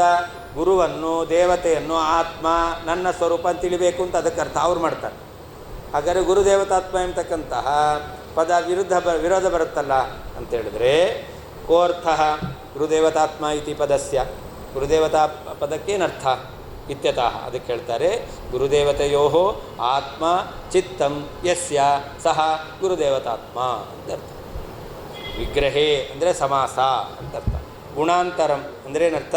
ಗುರವು ದೇವತಾಯಾಂಚ ಕೃತಮನಸ್ಕತ್ವ ರೂಪಗುಣಂ ಅಂತ. ದೇವತೆಯಲ್ಲಿ ಗುರುಗಳಲ್ಲಿ ಮನಸ್ಸಿಟ್ಟಿದ್ದಾನೆ, ಮನಸ್ಸನ್ನಿಟ್ಟವನು ಎಂಬತಕ್ಕಂಥ ಗುಣವನ್ನು ಆ ಬುಧನಲ್ಲಿ ಭಕ್ತನಲ್ಲಿ ಹೇಳ್ತಾ ಇದ್ದಾರೆ. ಅಂದ ಮನಸ್ಸಿಟ್ಟಿದ್ದಾನೆ ಯಾರಲ್ಲಿ? ಪರಮಾತ್ಮನಲ್ಲಿ. ಹಾಗಾದರೆ ಅವರಲ್ಲಿ ಪುನಃ ಭೇದ ಇರಬೇಕು. ಪರಮಾತ್ಮ ಬರುತ್ತೆ, ಈ ರೀತಿಯಲ್ಲಿ ಭೇದವನ್ನೇ ಹೇಳಬೇಕು. 10 ನಿಮಿಷ ಬಿಟ್ಟು